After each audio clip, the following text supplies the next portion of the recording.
Chapter 550, Brutality. Chapter 550, Brutality. Crack. With a kaboom, a thin man spun out of the ring and spat blood on his way out. His adversary was tall and sturdy, ruthless and cruel, the reinstated Kuei Lang. The 8th match in the 3rd ring goes to Kuei Lang. The judge pointed at him. The audience was abuzz. See that, in just one strike senior brother Lin Feng lost, despite having the same cultivation of 4th layer of radiant stage. Not even decades in the labor office held Kuei Lang back. It's only natural. Who could hold his own against Black Yama back then anyway? With his appearance, an elite spot might be taken. The chances are high. But senior brother Lin Feng worked so hard these past years, yet nothing came of it. No one expected an old fiend to make a comeback. They sighed at the unconscious Lin Feng being taken away. Others lamented his poor luck. Just when he was soaring through the rounds, this nemesis knocked him down to earth. The sighs were short-lived though, stunned by the cries coming from another ring. Yu Ling eyed a bloody figure with cold and merciless eyes. Like he wasn't even human, but an object. The 7th match on the 4th ring goes to Yu Ling. The judge shouted the result. Everyone shook their heads. Their senior brothers were out of luck in this competition. With the already scarce spots, 2 monsters had returned and cut their chances at victory. As for the other 3 shouts came in succession. The 6th match on the 9th ring goes to Lu Su.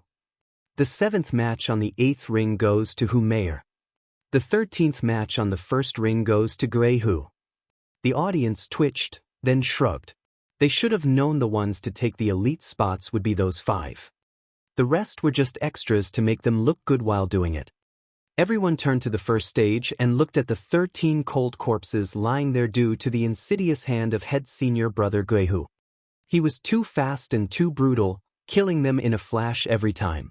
Just as one corpse hit the ground, thrown from the ring, another was already falling, just like a murder machine. Head senior brother, I forfeit. A lanky guy in the 3rd layer of radiant stage shook to the core at Gui Hu's savage look. He gave up even before going up there. The judge eyed him coldly. The 14th match. Crack. The sound echoed in everyone's ears, resulting in the lanky guy opening his eyes wide before collapsing on the ground as blood flowed from his forehead. Gui Hu ended him in one palm strike. Everyone gasped, their hearts shivering from the horror. Why kill him when he forfeited? We are demonic cultivators. True, we are cruel, also true, but at the very least we're also fellow disciples. The only deaths in this competition came from Gui Hu, out for blood. The judge looked irked. He didn't kill on the stage but outside of it and after the opponent had quit. I was going to declare the result and you killed him under my nose? Gui Hu turned his cold gaze at him. He shouldn't have entered. Shove it. How's he supposed to know your savage ass will be waiting for him in the ring? The judge breathed in to soothe the incoming anger. The 14th match on the 1st ring goes to Gui Hu. Next. We forfeit. Shouts came from below as they fled in fear. The judge felt for them. No one wished for death. He declared, the final winner of the 1st ring, Gui Hu. Roar! The audience cheered, though Gui Hu had the same dead look in his eyes as he left the ring. The other ring's competitors looked over and shivered. After an hour, each ring had a winner. Lu Su, Hu Meier, Yu Ling and Kuei Lang were the obvious ones, while the rest had a much harder time grasping victory. They were spent in body and mind, knowing they were going to lose in the fights that came. Only 5 may become elites. Come, draw your opponent, but only the strongest 5 may move on. An elder presented a box. The 5 seeds of the competition were indifferent while the others were bitter. They were far from being their match, but still braved through. A handsome man sighed over to the box and gave the ticket to the elder. Elder, it's the 5th ring. The elder nodded, then came a rough hand plunging into the box, soon revealing a creepy smile. What a coincidence, I'm in 5th ring as well. Gui Hu landed his bloodthirsty eyes on the 1st man. Shivering with shock, the man waved his hands. H-head senior brother, I Kadash. Crack. The guy was down from a single slap from Guehu. Everyone's hearts sank, their eyes twitching. Guehu is a cruel beast. The elder frowned. The match hasn't started. What's the point? It'll end the same way anyway, Guehu cackled. The elder sighed. The strong were respected in a demonic sect, and Guehu was the strongest disciple. He couldn't say anything when the guy could back up his attitude. Besides, as the Grand Elder's disciple, he had all the reason to flaunt his airs. Rest of you, continue. The elder gave the box to the next one. The other four drew their spot while the extras shivered from Guehu's display as they reached inside. For crying out loud, the inner competition is a death sentence. I thought only the labor office's Azura circle was a killer. Their pained faces shuffled the contents of the box, hesitating on and on before finally drawing. The fourth ring versus Humayer. A pale disciple with slumped shoulders gave the paper to the elder, who announced. But then the guy's eyes lit up as he saw Humayer's delectable curves. His heart was blooming, his soul about to fly out in happiness. Oh, it's senior sister Mayer. I'm not dreaming, am I? Everyone talks about her smooth skin, how even dying is worth it at this dainty flower's hands. Since I'm going to lose, at least senior sister Mayer will be the one to deliver the blow. He gawked at Humayer, who was giving him coy looks. Junior brother, my body is frail, please be lenient. Of course, the guy bobbed his head, drooling as his heart thumped harder. Everyone was jealous. What dumb luck on this punk to meet her. Leave something for us, aren't we all friends? While Kuei Lang's face was heavy and serious. Only the elders sneered, idiots, you won't get anywhere with such poor self-control. Chapter 551, Challenge. Chapter 551, Challenge. Senior brother Kuei Lang, please. With everyone getting their numbers, one tall guy faced Kuei Lang. In front of this demon of days long past, the guy turned meek, bowing on the spot in hope of leaving this ring with his life. As he bowed there, the lowest he could, Kuei Lang came kicking, snapping countless bones like twigs. While the victim shot for the ground and left behind a crater. All the others saw was that guy spurting blood and slumping unconscious. Well shit, all of them are savages. None of them hold back at all. They gasped in fear as they watched Kuei Lang cursing, humph, once you're up here, it's either death or life. The others gulped at the cruelty. The other matches went down just the same, Lu Su and Yuling getting their win just as easily. While their opponents had a ghastly exit, at least their lives were safe and they weren't crippled. They'd be back in shape in a year. Wiping their brow, the audience lamented. These geniuses are the essence of demonic cultivation, unhesitating. They're easier than Guehu, though not by much. Among the five, senior sister Mayer was somewhat compassionate. At this thought, they turned to her match, where she swung her hips and batted her intoxicating eyes at her opponent. The guy was lost in those wonderful curves, those charming eyes, that sexy body. Humph, that fox is using charm again. Kuei Lang eyed her with bloodthirst. While the audience watched on with jealousy, damn that punk, he's so freaking lucky. The victim thought the same, sniffing Humayer's aroma, bringing him into the ninth heaven. Humayer giggled, hi, junior brother, what are you waiting for, come? Right away, senior sister. With a dumb look and lustful smile, the guy grabbed for her two most prominent features. Humayer's smile turned cruel, and she said, Junior brother, where are you aiming with that? Hee, it's my special art, cheese dash, heart-piercing dragon claw. Senior sister, do be careful, huh? The guy eyed her like a wolf in heat, throwing himself at Humayer's chesties. No good two-bit filthy lowlife. The audience cursed, in jealousy and envy. God damn it, why isn't it me up there? Humayer's face changed tunes the instant that guy closed in, her eyes taking a darker and savage tone. Humayer's dainty hand clawed the guy's throat out. The victim gurgled in his feeble attempts to breathe, even as the lust remained in his eyes and his smile remained ever so vulgar.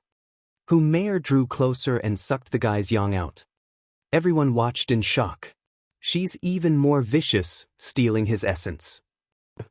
The victim groaned in pain, twisting but in vain. He was growing weaker by the second and soon his yuan qi scattered. He slumped on the ground without a breath and life. All that remained was a lost look in his eyes. Loosing one's mind to charm would only result in one ending, death at the hands of the fairer sex. Bang! Whom Mayor flicked the mummified corpse away and walked off the ring. Whom Mayor dabbed her lips with a hanky and giggled at the crowd. But no one bought it anymore, looking at her in fear. It dawned on them what it meant to be burned by a woman's scorn. Beneath that intoxicating look, she is hiding a deadly venom. Letting out a breath, they looked at the dried husk with pity instead of envy. No matter how deserving it is to die under a flow, who the hell would want that? If it came to choose between life and a hot number, most of those true characters would choose the first option hands down. When faced with this choice, all anyone would ever care about was their lives. Moreover, before reaching success, it would be a darn shame ending up killed from lust. Everyone had endless regret and remorse for the corpse. The fourth ring's winner, whom Mayor? The judge announced. Which drew a close to the elite spots candidates, just as planned. Though Xie Wuyue didn't like it anymore. Xie Wu eyed whom Mayor, Venerable Shi, Grand Elder, I won't speak about the rest, but how could even she become an elite with just charm? The elites are crucial this time for the Double Dragon gathering. The participants there are all known figures, with staunch wills and high cultivations. How can they fall for something as simple as charm? It's not worthy for a charm user to become an elite. A sect leader isn't exactly right. Venerable Shi shook his head. Our demonic sect is based on strength, with the winner taking everything. Since whom Mayor won, she has earned her spot among elites. Changing the rules will earn everyone's ire. Then again, if there's a sixth person beating her, it's also acceptable. Venerable Shi revealed a nasty grin, with Grand Elder and Second Elder nodding. Only Xie Wuyue felt like cursing to high heaven. God damn it, with you fools killing everyone worthy, how will there be a sixth challenger? Wait, didn't your fan say he'll come slapping? What's taking that punk so long? Xie Wuyue looked around for his figure. Meanwhile, the three shadows in the tree 1,000 meters off sneered at the outcome, while being regretful and sorrowful. These bastards are crossing the line. Are they that damn short of talents to let a charmer become an elite? Her eye-batting would be worth a damn in the Double Dragon gathering and we'll end up ridiculed. One shadow snapped. The others nodded. With the elite's tempers and cultivation, it's unique to have her charm among them. Raising her as our elite will be for nothing. These old-timers only care about using their disciples to steal the sect's resources. Be that as it may, I find Gui Hu quite capable, as is Kuei Lang. A shadow pointed out. The others nodded. Even the most average batch has some talents. At least this time we have something to work with, unlike before. The three sighed bitterly. Gui Hu, Lu Su, Kuei Lang, Yu Ling and Hu Mayor, sect leader has some words for you. An elder shouted for the five to approach. The audience watched excitedly. What came next was the official declaration from the sect leader that these fives were elites, granted the highest honor. The least they would be in the future was elders, men among men. Greetings, sect leader. The five bowed. Xie Wuyue hid a sneer as he fulfilled his duty. Congratulations, from now on you will be Eli Dash. Hold it. As space warped on the ring, a guy and a girl appeared. The familiar voice continued, sorry, it seems you five still have a challenger left. Chapter 552, Double Play. Chapter 552, Double Play. Who's there? Venerable Shi barked in annoyance because of the sudden appearance of the interlopers. Not even the Venerables, ethereal stage experts picked up on their arrival. How could this happen? Venerable Shi soon found a young man with white hair and an attitude to boot holding a broom over his shoulder. As if to say, come get your spanking. His insufferable arrogance had Venerable Shur crawling up the walls. He had never met another person more deserving of a beating than this punk. The other arrival was an 18-year-old girl, her lovely looks ruined by the cold disposition and the icy air around her. Even as an ethereal stage expert, his heart seized for a beat. These brats are up to something. While Xie Wuye's face turned sinister, who are you to show up here? Outer disciple Yue. Greetings, sect leader. Yue was familiar with demon scheming sect and its rules, showing her respect. Xie Wuye nodded, but Zhuofan still held that broom like a broadsword over his shoulder 1 second, and the next second he cupped his hands, his voice booming. I am Labor Zhuofan. Greetings, sect leader. Xie Wuye's face twitched at Zhuofan's straight back. He was the picture of heroism, with not one submissive bone in his back, not even in front of the sect leader. This brat, casualness is fine, but doing it in broad daylight, you're taunting my name. Humph, you must have had an easy time ruling on the outside that not even the labor office could curb your tendencies. Xie Wuye grumbled inside, but he did need Zhuofan at the end of the day, so he overlooked his fallacies. At Zhuofan's declaration, everyone was stunned, even Venerable Shur and Grand Elder. They eyed him with suspicion, looking for any clues. So he's the one sect leader brought. Let's see how great he really is. While the big shots had eyes only for Zhuofan, the 5 elite candidates watched Yue. Yu Ling sensed the cold vibe coming from her baby sister and was left with a blank stare. How can she release such an icy aura? Just looking at her makes me shiver. What did Zhuofan do these past months? Yu Ling was perplexed by Yuer's aura. Kuei Lang was dumbfounded as well, but unlike Yu Ling, what had him stumped was the last growth, to the 9th layer of profound heaven stage. And that thick bloodthirst made even the great black Yama feel threatened. What did Steward do to her? Even Ganger only gained a layer when he took the heaven-reaching pill. So how come this girl gained 3 layers instead in such a short time? Kuei Lang muttered incredulously. Hu Meier heard him and gnashed her teeth at Yue. You impudent laborer dare cause a scene at the inner sect competition? Venerable Shur roared and turned to Xie Wuye. Sect leader, this man has breached the rules. Please describe his punishment. Xie Wuye sneered inside. Venerable Shur knew Zhuofan was on his side and now wanted to push him into punishing the kid to test him. If the Grand Second Venerable couldn't deal with a measly laborer, was it sect leader's turn now? Always acting alone in other matters, yet he wants me to attend to such trifles. How disappointing. Xie Wuye hid his annoyance and turned to the two. Zhuofan, what is a laborer doing here? You better have a good explanation or you'll suffer for this transgression. Second Venerable's face twitched and the rest of the oldies rolled their eyes. Any demon scheming sect member worth his salt knew about sect leader's wild temper, yet he was tolerant towards this laborer for no reason. Even the oblivious oldies knew this laborer was on sect leader's team, which in turn sparked their interest.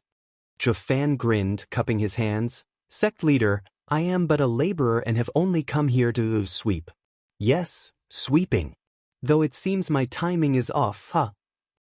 Zhuofan paused for a moment before coming up with an apt excuse for interfering with the inner sect competition, no matter how absurd. Sweeping? What damn sweeping when so many of us are here? Venerable Shur berated. Lunacy, how can a laborer come to the inner sect competition? Speak, who told you to sweep here? Or else? The boss of course, told me to come here to sweep on the 23rd. Zhuofan's eyes spun around thinking of more white lies. He couldn't point fingers or he'd only sink himself. And Xie Wuye picked on his meaning, adding, today's 24th. Oh gotcha. Sorry, but by then. Zhuofan scampered off. Holding his broom, he ran like a little thief desperate to fence his goods. Venerable Shur was stumped. The kid sure is dramatic, worthy of sect leader's patronage. No elder, venerable, or even sect leader said that he could leave, yet the punk ran off. Venerable Shur shouted, hold it right there. This is the demon scheming sect, not your backyard. I don't care who you are and who's protecting you, you will suffer for breaking the rules. Zhuo Fan stopped in his tracks. Venerable Shi grinned, finally getting somewhere. He bowed before Xie Weiyue with a cruel smile. Sect leader, laborers are forbidden to enter the outer and inner sect competitions. Please punish him. Venerable Shi taunted Xie Weiyue. He must have had a great plan in store for Zhuo Fan, and the sooner Venerable Shi dealt with him the better. Forcing Xie Weiyue's hand was the same as slapping him. Xie Weiyue was more than familiar with his intent and turned to the rest. Who's the elder in charge of security? It is I, sect leader. A grizzled elder bowed. Crack. The next second he was flying, losing his life before he even hit the ground. Sect leader, Venerable Shi watched stunned. Xie Weiyue sneered, a laborer mistaking the day is normal, but letting him inside is the true offense. How many executives and elders in charge of security will escape, I wonder? Xie Weiyue's eyes flashed with bloodthirst over the victims. Regardless if it was an excuse, but just being under his ruthless gaze felt like being watched by a viper. Xie Weiyue turned to Venerable Shi at last. Anything else? Everyone is beyond grateful for the sect leader's benevolence. I ask that you spare them. Venerable Shi gnashed his teeth with a bow. No matter how much resentment he carried in the deepest corners of his heart, he was clearly threatening other people's lives to let Zhuo Fan go, or he'd soon have a dead pile growing. It would certainly strain the elders' and venerables' cooperation. Hatred had that kind of effect on people. Xie Weiyue, I'll get you for this. Venerable Shi fumed. Xie Weiyue beamed at Zhuo Fan, who beamed back.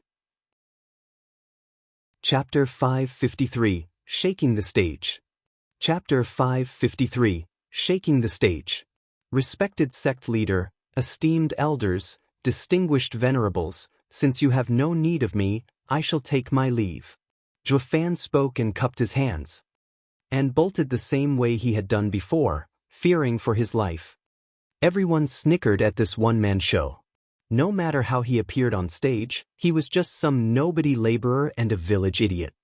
But then recalling sect leader and those big-shot elders' reactions, getting scared was only natural. Xie Weiyue jeered as well.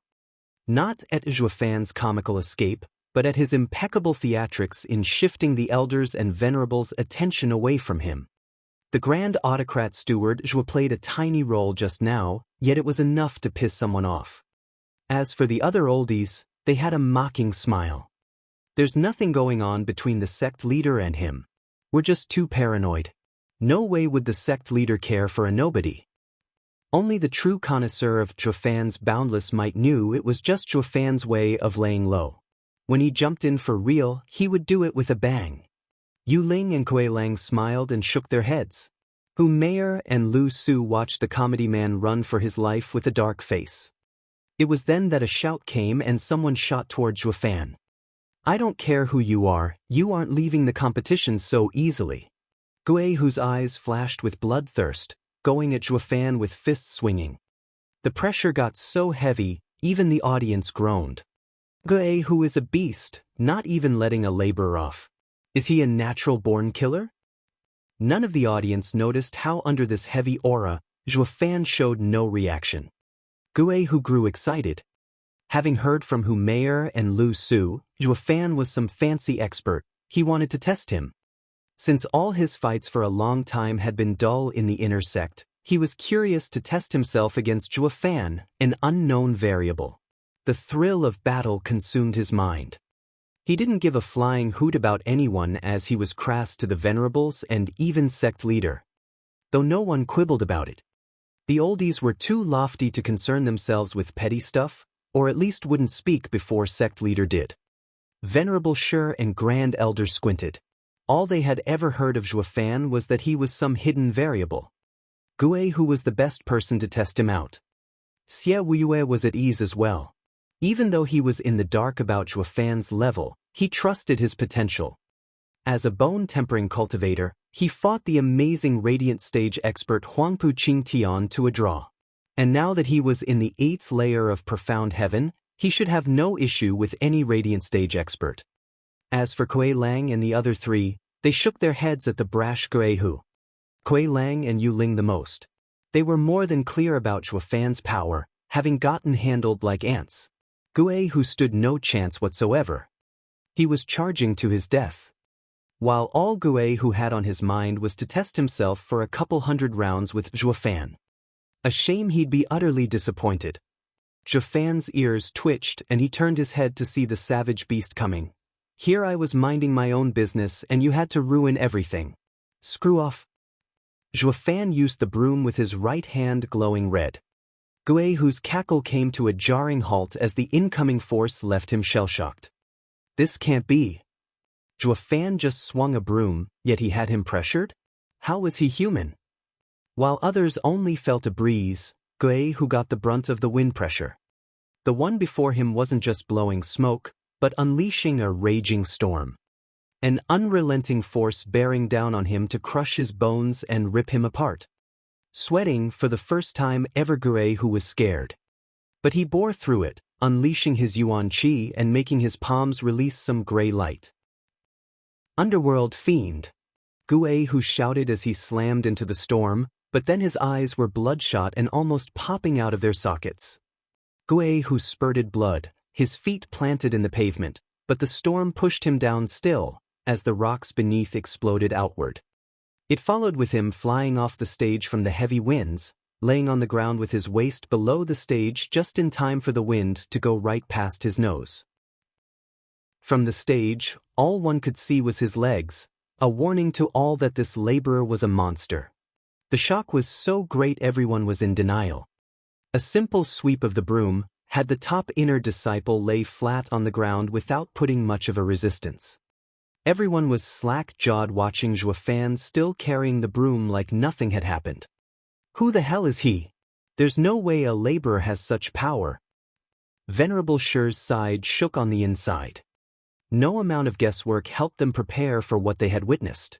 At least not for Gue who's inglorious defeat. Gue who couldn't even touch him, the strongest inner disciple, was useless. The gap between the two was a world apart. The elders and venerables were speechless, all they could express was endless shock.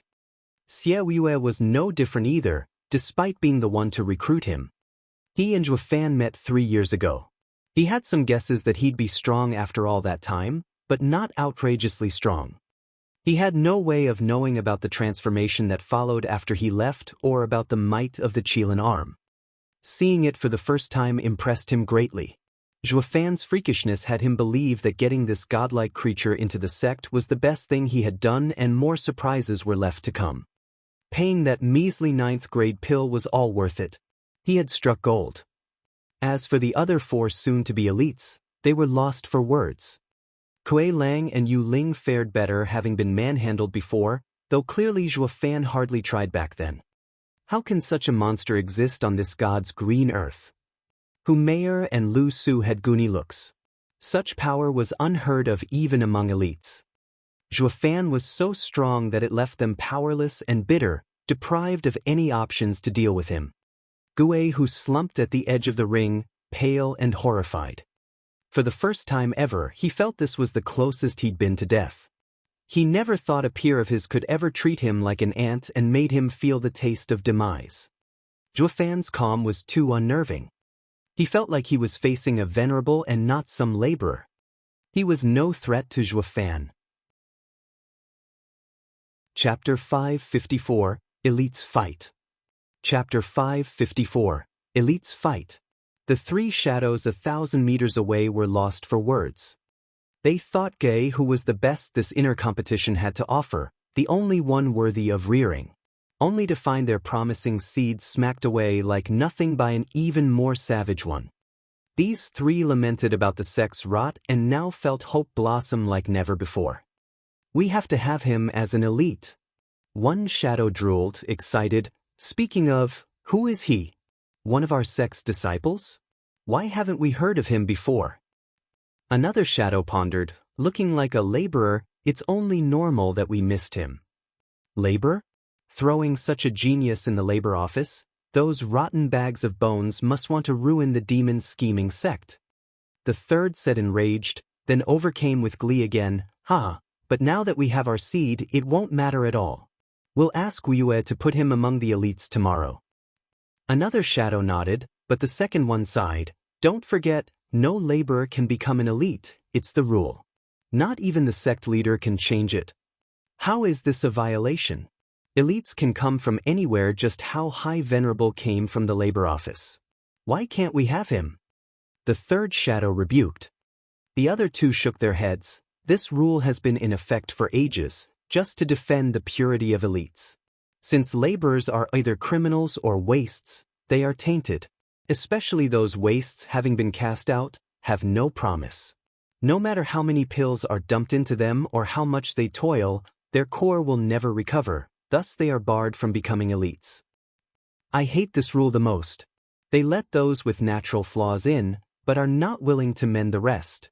The demonic cultivation is based on strength, period. What do your 18 generations of ancestors have to do with it? The third shadow was annoyed. The other two were just as pained. If the base is shaky, it affects the future. The sect had put out this rule in consideration for the sect's future. But to see it turn into a burden instead, a cruel irony. The labor office is all about dumping the loser disciples. The moment one enters it, his future is shot. Yu Ling and Kuei Lang were the only ones in luck, recovering through great achievement. But there are still plenty of outstanding disciples stuck in there, left to rot. The third shadow sighed. The other two echoed his sentiment. Then the third shadow perked up. No, the elites as they are can't join the Double Dragon gathering. This kid must become an elite no matter what, even if we get the entire sect against us. The other two agreed with conviction. Meanwhile, on the ring, Zhuo Fan's Gale had left it as a mess. Xiaoyu laughed after collecting himself. A true laborer indeed, sweeping out all the dirt. Venerable Shi and company twitched. Blatant mockery. To hell with sweeping dirt when Zhuo Fan just threw Gui Hu out. Xiaoyu was obviously saying Gui Hu, an elite candidate, was nothing but dirt waiting to be thrown out. He was having a field day smacking the oldies around. But since Xiaoyu minced his words, they had no comeback, left to stew in resentment. Thank you, sect leader. Anything else you need cleaning? Zhuo Fan cupped his hands. Hu Meier and Lu Su were wound up tighter than a violin, taking slow steps back. Kuei Lang and Yu Ling mocked them. Xiaoyu sneered at their display. No need, you are good at sweeping but you got the wrong day. It's better if you go back. Zhuo Fan nodded and left with the broom on his shoulder. His vibe was no longer as carefree. Since he already stuck his neck out, there was no point in playing the schmuck. The audience was filled with mixed emotions of shock, respect, doubt, wonder. Gui Hu crawled back on stage and all he had for Zhuo Fan was fear. That simple exchange told him all he needed to know about the man. Hu Meier and Lu Su sighed. No one in the audience got anything from Xiaoyu and Zhuo Fan's coded dialogue, but they did. If the sect leader had agreed just now to more sweeping, they'd be next. Thank God sect leader is apprehensive about the second venerable and the others. But their self-consolation was shot out the window with Xiaoyu's next words. Outer disciple Yuer, Zhuo Fan came here to sweep, but what about you? Sect leader, I am dissatisfied with the results of the inter-sect competition and wish to challenge the winner. Yuer bowed and replied how Zhuo Fan had taught her. Yu Ling and Kuei Lang were filled with worry. How dare an outer disciple interfere with inner-sect competition? Venerable Shi roared. Any other time, he wouldn't give a rat's ass, since it would be their funeral. But since Zhuo Fan, sect leader's man, brought this girl along, it ought to be within sect leader's plan. He just had to block it. Not that Xiaoyu would let it happen. Xiaoyu dissed him. Venerable Shi, the demon-scheming sect holds strength and respect, with none of its members fearing challenges. It is a quality even more prevalent among future elites. No coward is worthy of being an elite of my sect. Venerable Shi's beard shook. But then his eyes turned to young Miss with a warning. Miss, think this through. The rules make it so that no inner disciple can touch an outer one and no outer disciple can pick on laborers. But reaching above your station will be a death sentence. Not even the sect leader can help you. Venerable Shi was obviously intimidating Yuer, even if it was an embellished truth. No matter who she was, Once the challenge was on and she was in danger, sect leader couldn't do squat. Be good and walk away now before you get hurt or lose your head. Yuling watched her tense. But Yuer smiled. Thank you, Venerable Shi, for the reminder, but I've made my decision. Haha, what boldness. Xie Yue cut off Venerable Shi's further attempts. Yuer, who is it you want to fight? None of these elites are pushovers. Think long and hard now, for your sake. Yuer's smile widened and she pointed at Hu Mayor. Senior Sister Mayor, please don't mind if I ask you to give up your spot. Her heart jumped from the tension. Yuer knew Zhuo Fan planned for her to fight Hu Mayor, but doing it for real still had her worried. Even after all that training, Hu Mayor was in the third layer of Radiant stage while she was at peak Profound Heaven stage. The gap was huge. Hu Mayor was lost for a moment before mocking her. My care for you hasn't been in vain. I've always looked out for you, but don't think for a second that my kindness is my weakness. Hu Mayor released her power. Kuei Lang and Yu Ling cried out, Fourth layer? The fox advanced. Chapter 555, Result of Training. Chapter 555, Result of Training. With the fox being in the fourth layer, their gap had only widened, it was now worlds apart. Yu Ling and Kuei Lang were quite worried. Xie Yue frowned, not knowing how to gauge her after being under Zhuo Fan's tutelage. Reason dictated that with Profound Heaven versus Radiant stage and 5 layers of difference on top, losing was a foregone conclusion. Hi, Yue, you must have a death wish, so don't come crying to me at the end. Hu Mayor mocked. Yu Ling balled her fists, her eyes filled with anger. Yet the tough attitude of the fox had no effect on Yue, replying with a smirk and holding a cold blade. 8th grade demonic treasure. Everyone jerked, even the oldies gasped. Such a high-grade demonic treasure wasn't found even in their hands, yet a no-name girl from the outer sect had one. And observing the blade's style, both soft and a perfect harmony between yin and yang, it was clearly the work of a grandmaster. This was no ordinary 8th grade weapon. Even the sect leader's eyebrows rose with an unhealthy interest. So that's the basis of her confidence. This weapon would make it easier to bridge the cultivation gap. Although, the kid sure is wealthy to hand over such a fortune to this girl. I sure as hell couldn't. Xie Yue gasped, smiling inside. No way in hell did this girl get her hands on such a demonic treasure without Zhuo Fan giving it to her. For crying out loud, where did the kid get all this dough from? I had to buy him with a 9th grade pill, yet now he shows up with an 8th grade demonic treasure? He's no beggar, but a moneybags. A trip is in order to check and see how deep are his pockets, Xie Yue calculated. Hu Mayor's brow twitched looking at the blade. Humph, you got a bigger toy and it got to your head. But it all depends on the wielder to unleash its power. I was the one who taught you demon-devouring saber and I've guided your training all your life. I know everything you can do like the back of my hand. You think an 8th grade demonic treasure can change that? That's rich. Oh really? Yuer's grin turned sinister, her icy aura focusing on the blade. The temperature plunged on the ring so fast, some disciples started shivering from the cold. It felt like entering a glacier cave, about to freeze to death. Hu Mayor frowned in shock.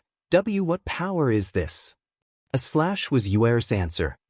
With a bang, the ring was bisected, with the scar releasing endless gray and icy energy as the pavement was corroded. Such pure fiendish yin. Xie Yue praised. How did Zhuo Fan even train her to enhance her yin to such a degree? Even without the demonic treasure, their gap will be cut down in size. Contrary to popular belief, cultivation wasn't everything. One had to consider the meridians, how wide and tough they were to allow the purest yuan qi to pass through. And the girl's yuan qi was so pure that not even some elders could contest. It caught the elders and venerables by surprise. While Yu Ling was stunned. Just what did Zhuo Fan do to her in those months? She's like a completely different person. All they knew was that Zhuo Fan was a freak, no question about it. Turning Yue into a freak as well proved it. Junior sister, be careful. Lu Su eyed the eerie blade and tensed at the vibes it gave off. Hu Mei nodded, her features hardening. She couldn't afford to look down on the girl. She's no meek girl, but a tiger threatening my life. But I won't let her. Hu Mei burst with bloodthirst as a ripple shot for Yuer. It's a soul attack, Yuer. Yu Ling panicked. Yuer's profound heaven cultivation's weakness was soul. And an attack like that would leave her disoriented, if not in a critical state. Yuer's response was a cold smile. Hu Mei, did you really think I'd challenge a radiant stage expert without some countermeasures to my weakness? The ripple slammed into something just before reaching her, turning into an azure glow now coming back for Hu Mei. Boom! Hu Mei was caught off guard, feeling like her head was about to explode, as if her mind was cooked from the inside. She wailed for a whole 15 minutes. But from her ashen complexion, clearly her soul was in a sorry state. Everyone was speechless. Didn't she just use a soul attack on Yuer? How is it that she's the one on the receiving end? What just happened? They kept looking from one to another. Yuer smiled, showing an azure bead. That's 9th grade spiritual weapon, anchoring soul bead. Xie Wuyue cried. The oldies echoed his reaction. It was common knowledge that the mystical heaven sect had the anchoring soul bead, the only one in existence. So what's it doing in the hands of this girl? All of the old guys were flabbergasted. Yuer smiled. The refining of this item has the anchoring soul bead as its core, but they can't be compared. Anchoring soul bead can only defend one's soul while this bead contains powerful soul flames. At an enemy's soul attack, it will lash out, returning an attack stronger than before. Oh, it's just an anchoring soul bead ripoff. The oldies bobbed their heads like little wise men as their greed for her bauble bubbled inside. That's some good stuff right there. What is it doing in the hands of an ignorant outer disciple? What a waste. If it were mine. All eyes glittered. Damn you, that strength isn't yours. Fight me for real if you dare. Hu Mei gnashed her teeth. Yuer deflected. They're a part of my strength though. Grumblers will always pick faults. In a demonic sect, the end justifies the means. Winning is everything and there's nothing that can change it. Besides, you're a 4th layer of radiant stage here and want me to throw away my demonic treasures? You've got some nerve.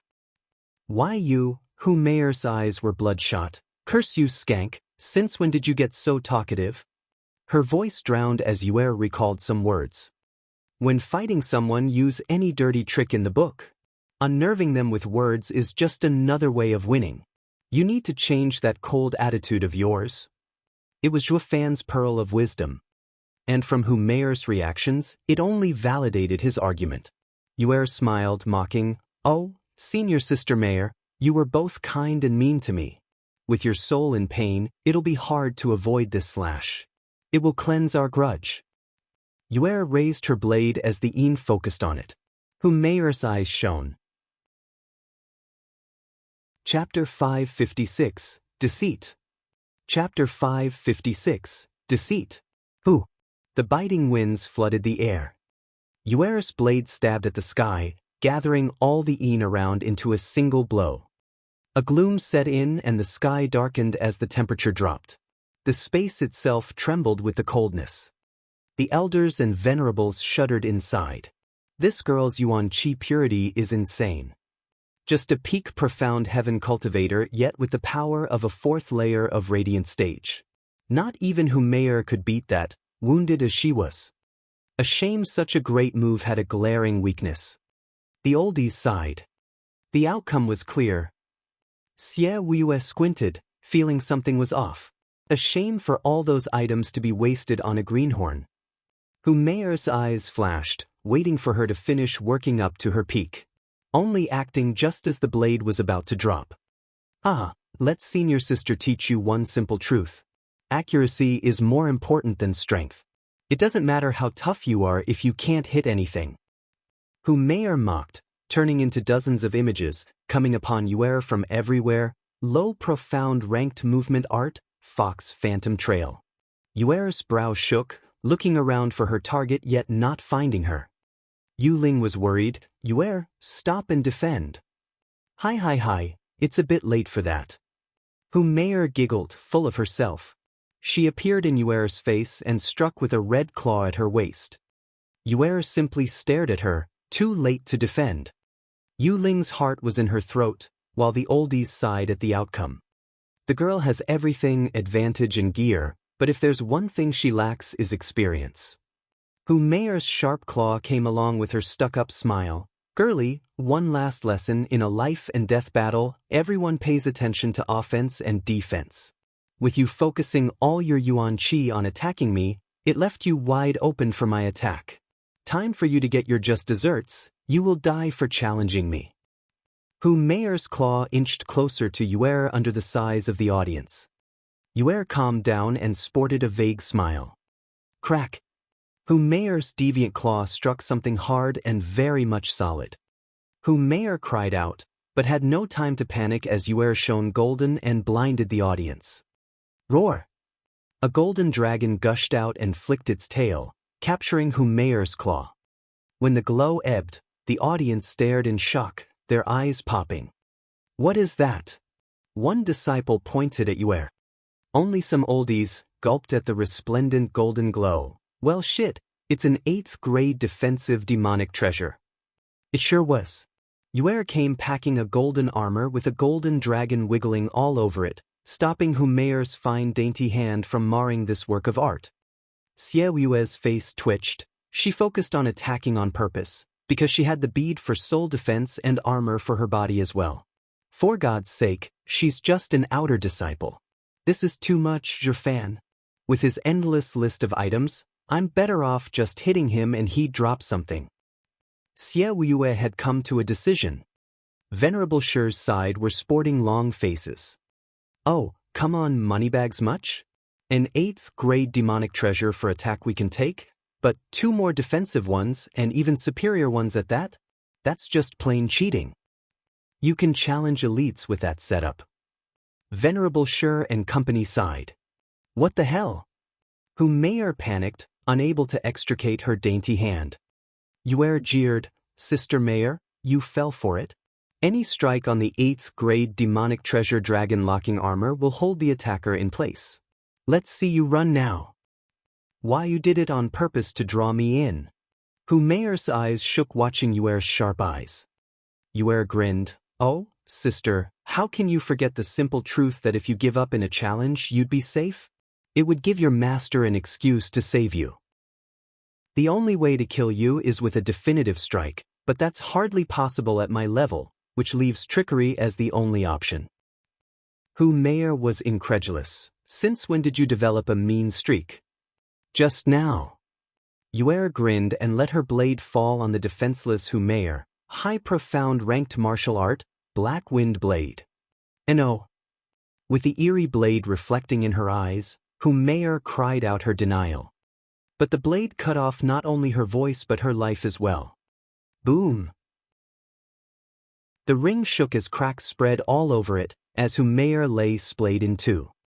All that was left was a deep fear etched in those charming eyes. Gue Hu shuddered and sighed. Lu Su watched the show pale and overwhelmed. Hu Meier died, but this blade's power was not something even he could take. He felt overcome with sadness at her death. Kuei Lang and Yu Ling were floored by this unbelievable outcome, surprised by Yuer's progress. The fox got done in one strike. Venerable Shi and the elders were brooding. They had planned on using the elites as a way to skim the sect only to find one of their choices was laying dead.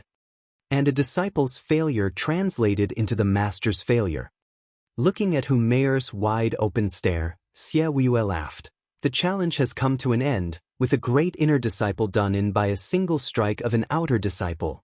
She's not worthy of being an elite. It only proves that this inner disciple batch is subpar. Sect leader was not about to miss this chance to mock the others. Venerable Shi bowed. Sect leader, Hu Meier's death came from her poor skills. It does not speak for the rest. The other disciples are still viable for being elites. Shameful. Do you want to go to the Double Dragon gathering with such disgraceful elites? Just take the top disciple and that's it? Xie Yue snorted. With the inner disciple's inadequacy more than visible, this inner competition's result is now void. We will be holding another one in 3 months. Sect leader. Enough, what I want are elites, not paper mascots. Xie Wuyue cut Venerable Shi off, his decision final. Venerable Shi had no choice but to nod. Today's results proved that the sect leader was on the move, using the disciples' competition as a way to strike at the old man's greed. Who Mayers was simply a victim to him, of no importance at all. Now all this old man cared about was what would sect leader cook for the competition 3 months from now. So Venerable Shi shouted at Yuer, outer disciple Yuer, since you've defeated Hu Mayer, you are now in the inner sect. Who is to be your master, speak. Which elder or venerable will take her? Chapter 557, Back to Labor Office. Chapter 557, Back to Labor Office. The elders and venerables gazed upon Yuer with newfound interest. She ain't half bad, a good promising elite seed. Besides, it's only natural that the master gets to safe-keep his disciples' gear, no? Haha, she is a fine disciple and I haven't seen someone like her in years. Since no one wants her, I'll be taking her. A grizzled old man eyed Yuer. Or was it her items? Who knows? But then a creepy voice shouted, Elder Yang, don't go hogging everything. I find the girl quite pleasing, she'll be under me. Heh, Elder Gu, you must be dreaming. I got dibs on her and now you want to take her away from me? Elder Yang glared at the interloper. His greedy look warned him, stand the hell down before you hurt yourself. But Elder Gu merely huffed. Then came another voice, you two are in your own little world I see, to think she is yours. Heh, shameless old Wang, you got your share last year and didn't see me fighting over them, did you? Now that I've finally found a good seed, you want to take it? Elder Yang would simply not have it, no. Elder Gu chimed in, yeah, you always get the most disciples and still come back for more? Go back to your cozy home and stay out of our business. Ha, now you both are coming for me? No chance. I get to have so many disciples because you two throw them away. No matter what, she must be mine. Elder Wang roared. The two bickered and as the oldies piled up, the fighting escalated. The competition was now in chaos, shouting and fighting everywhere. The disciples were speechless. The same elders and venerables who they saw having stone faces and fighting for respect were now clobbering each other. All for one tiny little disciple. They were stunned and also envious of Yuer. She's just some outer disciple and just because of a measly win she's got everyone's attention and they are fighting over her. While Yu Ling was overflowing with joy for her sister. Xie Wuyue sneered at their tantrums and watched Venerable Shi. This guy must be thinking the girl has been nurtured with great care all these years, a pawn to quell the inner disciples. And he must be planning to throw her into the inner sect and take her away from my control just so she loses her worth. Funny though, she's not mine but Shuafan's. Take her for all I care, Shuafan is bound to rear another one in the labor office. This sect leader had no worry whatsoever. Xie Wuyue grinned inside, praising Shuafan's whammy. Even he would have needed more time to get an outer disciple to this level. To say nothing about catching the eyes of everyone with every movement of his as a sect leader. Having Shuafan as his proxy was so much better. While Xie Wuyue's non-committal attitude threw Venerable Shi for a loop. Isn't she his pawn? Or does he have other plans? Venerable Shi probed, silence. Venerables, elders, have you no shame exhibiting such disgrace before the entire sect? Ugh. The oldies froze mid-swing, looking at Xie Wuyue and Venerable Shi with shy gazes and red faces. They got too caught up in getting the girl that they let themselves go and devolved into bickering like old hags. But as the matter stood, who will get the doll and her dowry? Venerable Shi spoke with a cold smile. Sect leader, everyone shows interest in taking her as a disciple, but it is hard to decide. From how I see it, with whom Mayer dead, second elder has lost a dear disciple and taking Yuer would mend his broken heart. You rotten no good vile Shermanshan. You want to hog all the goodies by yourself. Every elder and venerable screamed at him, in their minds at least. Venerable Sure had the second elder in his bag, and by proxy he would get all the demonic treasures and an elite candidate. Who Mayor died, but he would get 3 demonic treasures. It's totally worth it. The hell with mending hearts? Look how perverted the second elder is. Do you see any hurt on his face? The whole sect knew just how close he was to his female disciples. Since one died, he'd just get another. Take the mending and stuff it where the sun doesn't shine. All elders and venerables were outraged, moving from Venerable Sure to second elder. The latter was even roaming his creepy eyes over Yuer's body, even nodding now and then. Yu Ling panicked. Any female disciple knew of the second elder's tastes. Yu Ling feared her sister would fall to his poison and would end up the same way as her predecessor. You're wrong, Venerable Sure. A middle-aged man in white smiled. In the inner sect competition, there are no grudges. Once you step on the ring, emotions have no place, with life and death settled on a whim. We are elders and venerables, accustomed to our disciples' fate, so how could we care for them? Second elder's perverted tastes have been going on for centuries now, yet it just so happened that today he has changed? Venerable Sure, letting him have this doll is an insult to the rest of us. Venerable Sure squinted. Second elder glared. The man glossed over and chuckled, while my disciple, Yu Ling, is her sister. By having them work together, their future will be limitless, achieving glory in the Double Dragon Gathering. Venerable Bai, are you fighting me over a disciple? Second elder's hawk eyes stared back. Venerable Bai waved his hand. Can you even fight? I only care about the sect's future and speak facts. The sisters will help each other and thereby, the sect. Why you? Second elder was fuming. Venerable Sure said, Venerable Bai, you're a venerable yet you would fight an elder? Hee, do you mean I can't? Venerable Sure, aren't you always doing it? This was a naked taunt. Everyone saw a thin elderly in a plain robe poking fun at Venerable Sure. Venerable Sure snorted, Venerable Chi, you too? Of course, it is my responsibility to look out for our disciples' future. Venerable Chi stuck out his chest and annoyed the hell out of Venerable Sure. Xie snickered inside. Venerable Chi and Venerable Bai are third and fourth in line of authority. The two together can hold Venerable Sure back. They all had no care for each other until now. Since Venerable Sure and Grand Elder allied, they considered everyone beneath them, taking what they pleased and setting up their disciples into becoming elites. While eliminating all obstacles and in turn getting on these two venerables' bad side. Their disciples, Kuei Lang and Yu Ling, were demoted to laborers. But with Kuei who always picking fights with their other disciples and killing them, they knew the two were after their share. Left with no other choice, they used their two disciples' credit in the labor office to get them back. Venerable Sure had always pushed back Venerable Chi and Venerable Bai. But now at last, someone stood up to these greedy bastards. Xie Wuyue grinned, enough squabbling. I know everyone wants a talent to nurture, but did you ever stop to think to ask the person herself? Wasting a talent like her is damaging to the sect. Everyone nodded and turned to Yuer, eager to be her master. Xie Wuyue said, as an inner disciple, you have to have a master's guidance. Speak now, who will be your guide? Yuer roamed her eyes over the oldies and their hypocritical smiles, lost on who to pick. Yu Ling was giving her obvious hints from the side. Pick Venerable Bai. If you don't want to die, go back to the labor office. An aged voice entered her ear. 3 months of training should have let you know that the strong never ask for anything.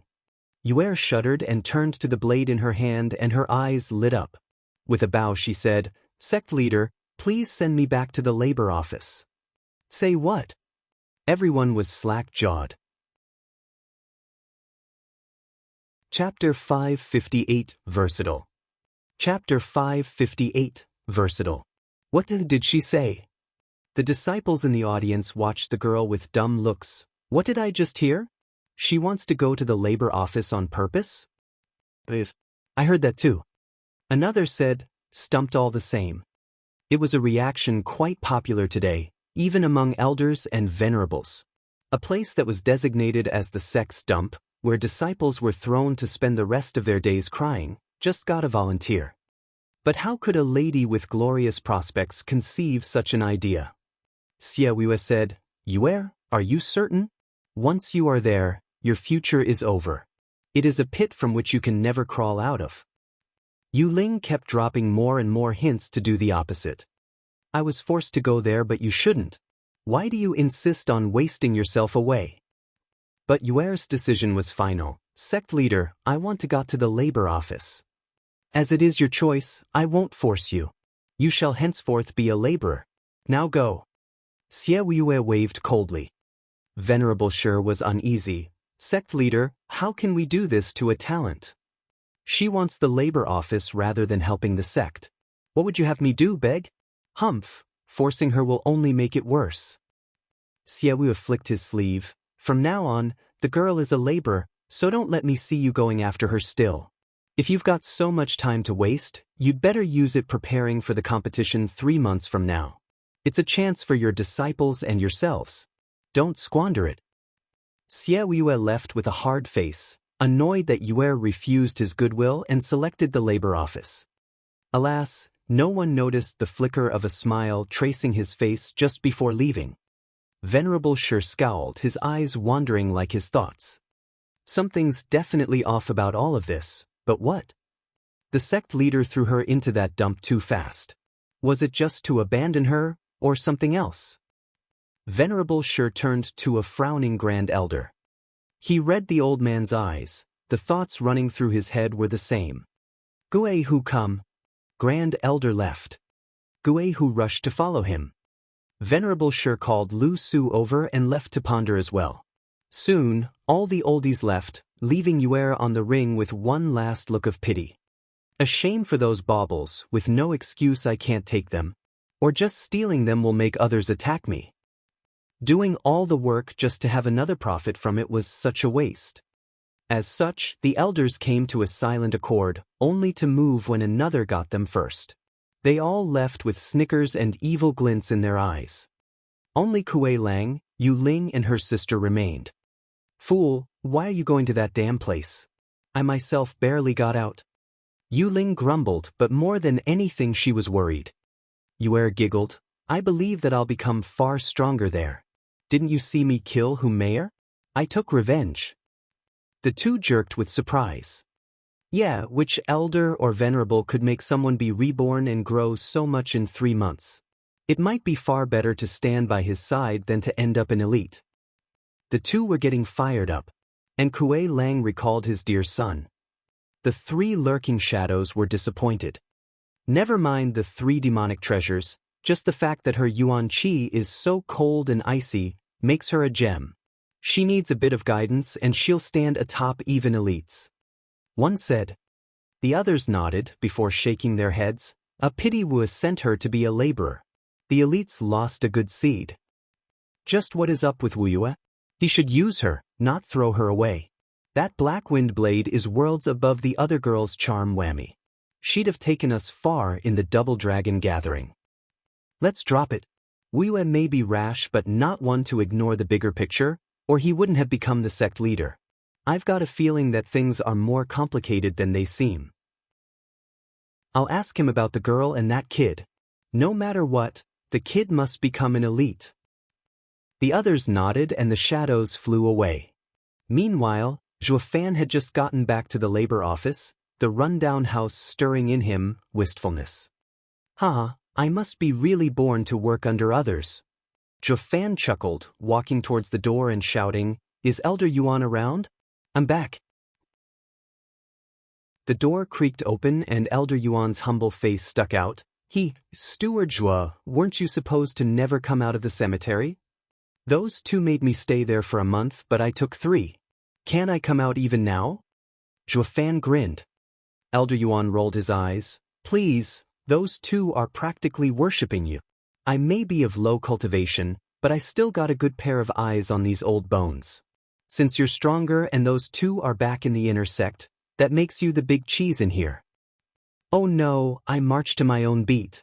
Elder Yuan, you're the one in charge, it's best if you handle the labor office. But if you meet some hard times, I can just lend a hand, huh? Zhuo Fan raised an eyebrow. Elder Yuan nodded. Why thank you, Steward Zhuo, for becoming my rock. Now I can finally get the respect this old body deserves. Elder Yuan stuck out his chest and put on a feisty look. But with his short stature, it looked funny. Elder Yuan scratched his head and chuckled along Zhuo Fan. The two acted like age-old friends, like they've never been closer. It was a first for Zhuo Fan. Oh, he had had his fair share of loyal men, Li Jingtian and the power couple. But that was based on rank, while the difference in mentality made sure that no common ground was established, nothing to talk about. While with Elder Yuan, he'd never felt freer. He had gained from their talks as well. So while the old man was weak, he had a broad heart, earning Zhuo Fan's respect. To him, Elder Yuan was his equal. Steward Zhuo, I heard you trained Yuer for 3 months in order to deal with Humeyer. Elder Yuan added. Zhuo Fan nodded. Yes, and there should be no problems. Why are you so carefree while they fight? Shouldn't you be watching the fight? Elder Yuan asked.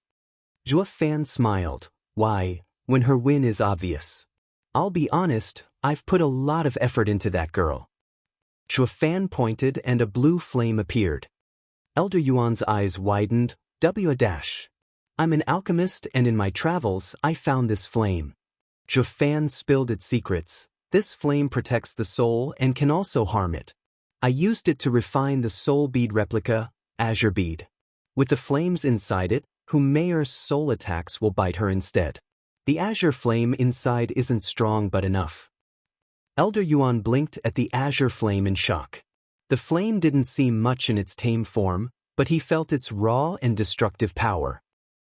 Steward Zhuo, you can make a 9th grade spiritual weapon? That's not all. I gave her an armor piece and a weapon as well, the 8th grade demonic treasure, dragon locking armor, and the 8th grade dark moon blade. So you tell me if she'll win or not. Failing even now will prove that she had to die. Zhuo Fan raised a smug eyebrow. Though Elder Yuan was too lost for words at the sheer wealth he had dished out. And here I thought he already had them, when in fact he actually made them. A 9th grade tool refiner and a 10th grade alchemist, and to say nothing about his outrageous cultivation.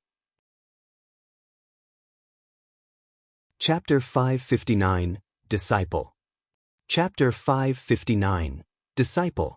Elder Yuan was confused for a long time, almost forgetting about the real topic. Steward Zhuo, wouldn't it be better for you to handle Humeyer? Why would you let a young girl do it? Elder Yuan, you should know the structure of the sect better than me. Zhuo Fan had a vague smile, but a wise gaze. To get to someone, you go through his men first. Humeyer is a nobody, hardly matters if she's out of the picture. I could have killed her with a snap but let her go just for today. When a grand inner disciple falls at the hands of an outer disciple, the whole sect will be shocked, and the oldies behind her will be floored. But this is only the beginning. If you think I'll just stop at smacking them around, you'd be dead wrong. In regards to fighting authority as an underdog, like they say, first time is a coincidence, second time's a happenstance, but the third and fourth times, now you fools are damn useless. Elder Yuan frowned, then cried, why you want to flip the sex system?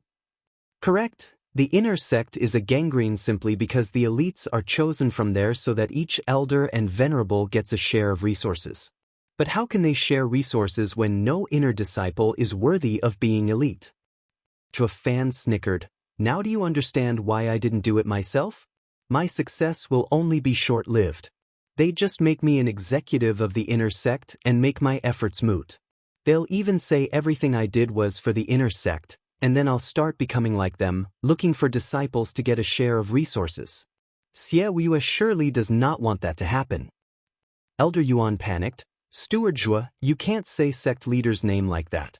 You need to address him by his title. Why, we're all friends here. Besides, Xie Weiyue needs me too much to throw it all away just over some technicality. Zhuo Fan dissed him. Elder Yuan understood this kid was sharp and lofty beyond his years. He knew when to be humble, when to step back, and went to charge with impunity. Elder Yuan rubbed his beard. Is this why you came to the labor office? I think so. Xie Wuyue has put me outside the political plays of the sect so I don't get absorbed into the conflict and could break the endless chain of greed. Labor office is the bottom of the food chain which those oldies can't reach. While thinking, that brat will be easy to control here and hard to mess with me. Zhuofan whispered. Elder Yuan shook his head. Wu was known for his short temper, but this fearless kid had no respect for him whatsoever. I bet he'd be so angry he'd stomp the sect flat. But just like Zhuofan said, it's your fault for needing him. Elder Yuan laughed inside. By your words, does that mean you're going to teach more people? But who will come besides that miss? That miss was forced by circumstances, with her broken meridians, to get the heaven-reaching pill from you. Who on earth would risk death to mess with those average inner disciples? There will be at least one more disciple after today. Zhuofan grinned. They could never conceive it earlier because of uncertainty and doubt in my skills. But you are acting as proof, at least Kuei Lang's kid will be sure to come knocking. Who doesn't want to get stronger anyway? Who doesn't like a shortcut to the inner sect or to become an elite? And when Kuei Gang wins, then even more will come, and soon, the elites won't be coming from the inner sect, but from Steward Zhuo's direct teachings. Elder Yuan finished, his eyes glinting more and more at the ineffable Zhuofan. That's the same as sacking the inner sect. But the resource upkeep will be huge. Bang! Zhuofan cut him off by slapping his chest with a cocky grin. No problem, I can cover it all. Gasping, Elder Yuan was floored by how cocksure Zhuofan was. Where did this money bag come from? He's got on him as much as the demon scheming sect has gained over 1,000 years? Elder Yuan pondered, what's the point of petty tricks when you have so much dough? Elder Yuan frowned. Steward Zhuo, the plan is solid, but have you ever considered the outcome of these challenges? What else could happen? They win, they gain fame, become inner disciples and soon elites, the envy of everyone. Zhuofan raised an eyebrow. Elder Yuan held his gaze. You really think so? Zhuofan frowned, then shook his head. They say old men are wise for a reason. Yes, starting with Yuer, none of them will have an easy time in the inner sect. They'll be ostracized because of the fact that they beat an inner disciple as an outer disciple. Next would be tutelage, with every oldie greedy for the trinkets on them, no matter who they pick. Even with Venerable, by having Yuer, sister, he'd use this excuse to get his hands on them. If she chose another oldie, she'd have it even worse. Venerable by won't help her, and the second elder will hate her guts, all while being looked on with greed by the rest. I've worried a lot about her future. Zhuofan sighed. Elder Yuan nodded. Steward Zhuo's heart is like a mirror, piercing every veil. That means all these kids will suffer at your hand. It is the lesser evil for the greater good. Zhuofan shrugged. Small sacrifices net you greater rewards. Soldiers are there to be used and thrown away. This time I used a single one to test the waters, knowing it will never return. Besides, no pawn can ever move backwards. All they can do is advance and advance. Once they're in the enemy's camp, in the inner sect, their fate is in their hands.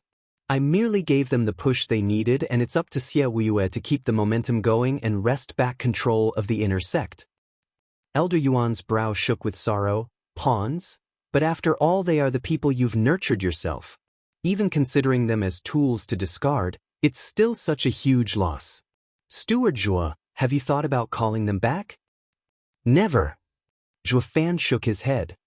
Elder Yuan was startled.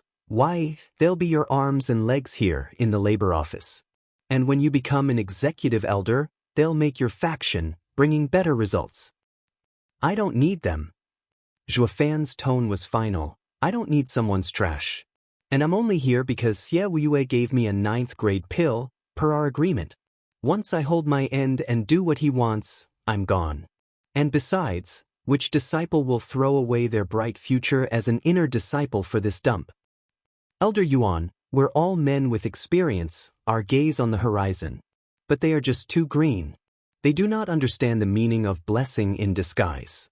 Exploiting them, then recalling after they've won will only make them hate me to the bone. Zhu Fan sighed, a smile of contempt for the ignorant world around him. Elder Yuan sighed with him. That's why you don't care about the sect and aren't thrilled to make it thrive like Wuyue. Ha, it's just a phase for you. Elder Yuan was frustrated. Such a talent yet no care for the sect was the sect's loss. Steward Zhua, are you here? A shout came. Zhua Fan grinned. See, Kuei Lang's already here. Yuer's win was free advertising. I bet he even brought his kid. Yeah, haha. Elder Yuan's eyes flashed. The two walked out to meet 4 people outside, the sisters and the father and son. But Zhua Fan had yet to put on the smart-ass smug smile as Yuer and Kuei Gang kneeled and kowtowed 3 times. Please take us in, master. Zhua Fan was shocked. Chapter 560, Sore Spot. Chapter 560, Sore Spot. What's going on? Zhua Fan was floored.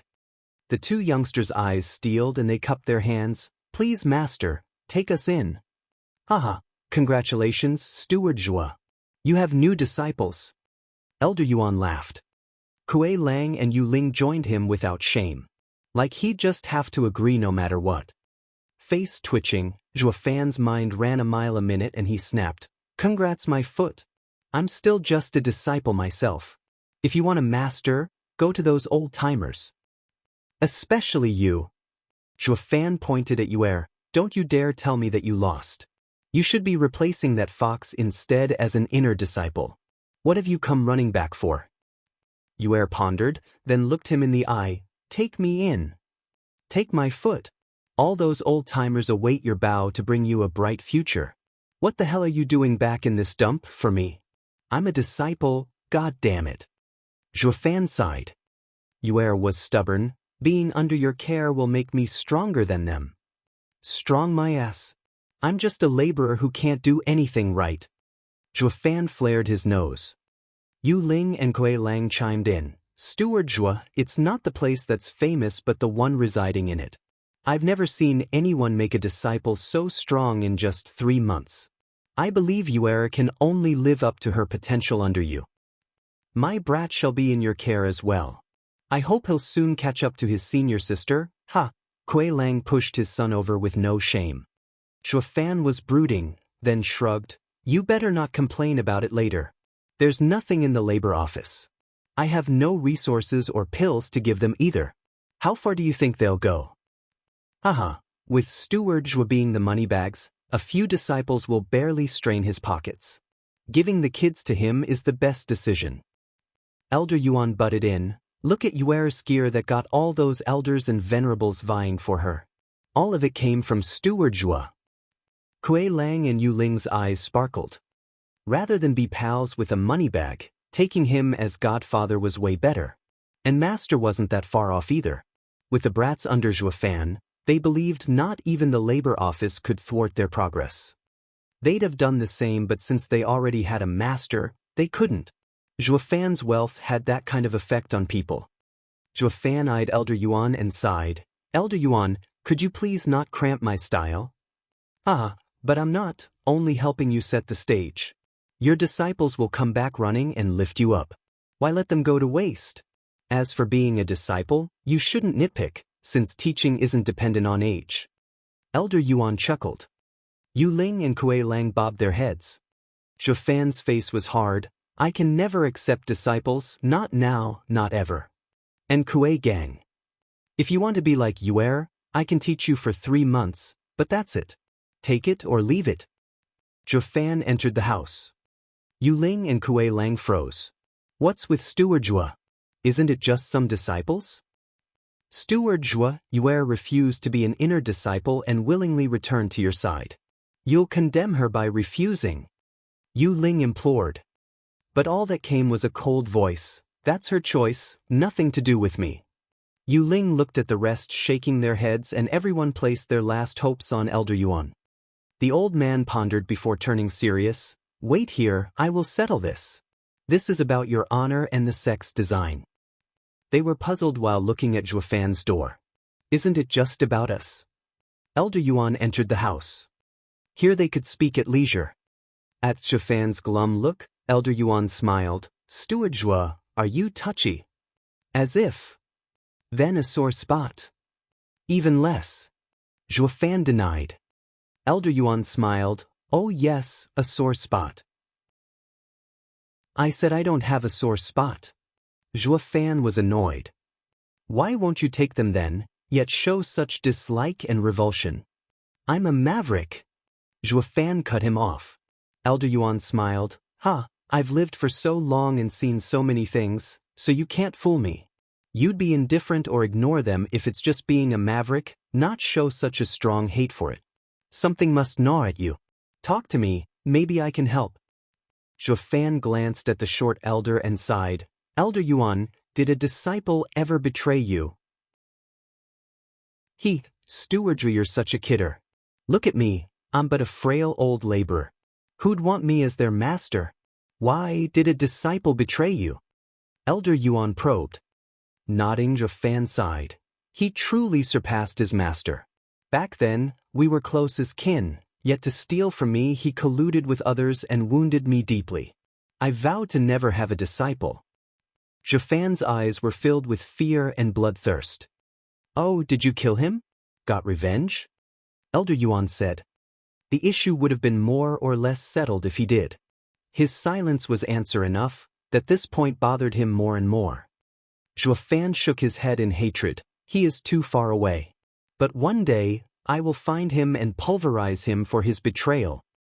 Elder Yuan nodded. Then said, all the more reason for you to take in the kids. Ugh. Zhuafan stared back. Elder Yuan, are you pouring salt on my wounds? You know my pain and still insist. No, I only have your best at heart when I say this. Elder Yuan continued, since your disciple caused you pain, it will only end with disciples. If you shirk away, you'll never overcome the pain, while keeping it bottled in, and one day it will become a trauma. It will only harm you instead. By teaching honorable disciples, it might soothe your anguish. As demonic cultivators, we go against the world order, braving any dangers and obstacles. This is one of them. Bear through it to relish its fruits.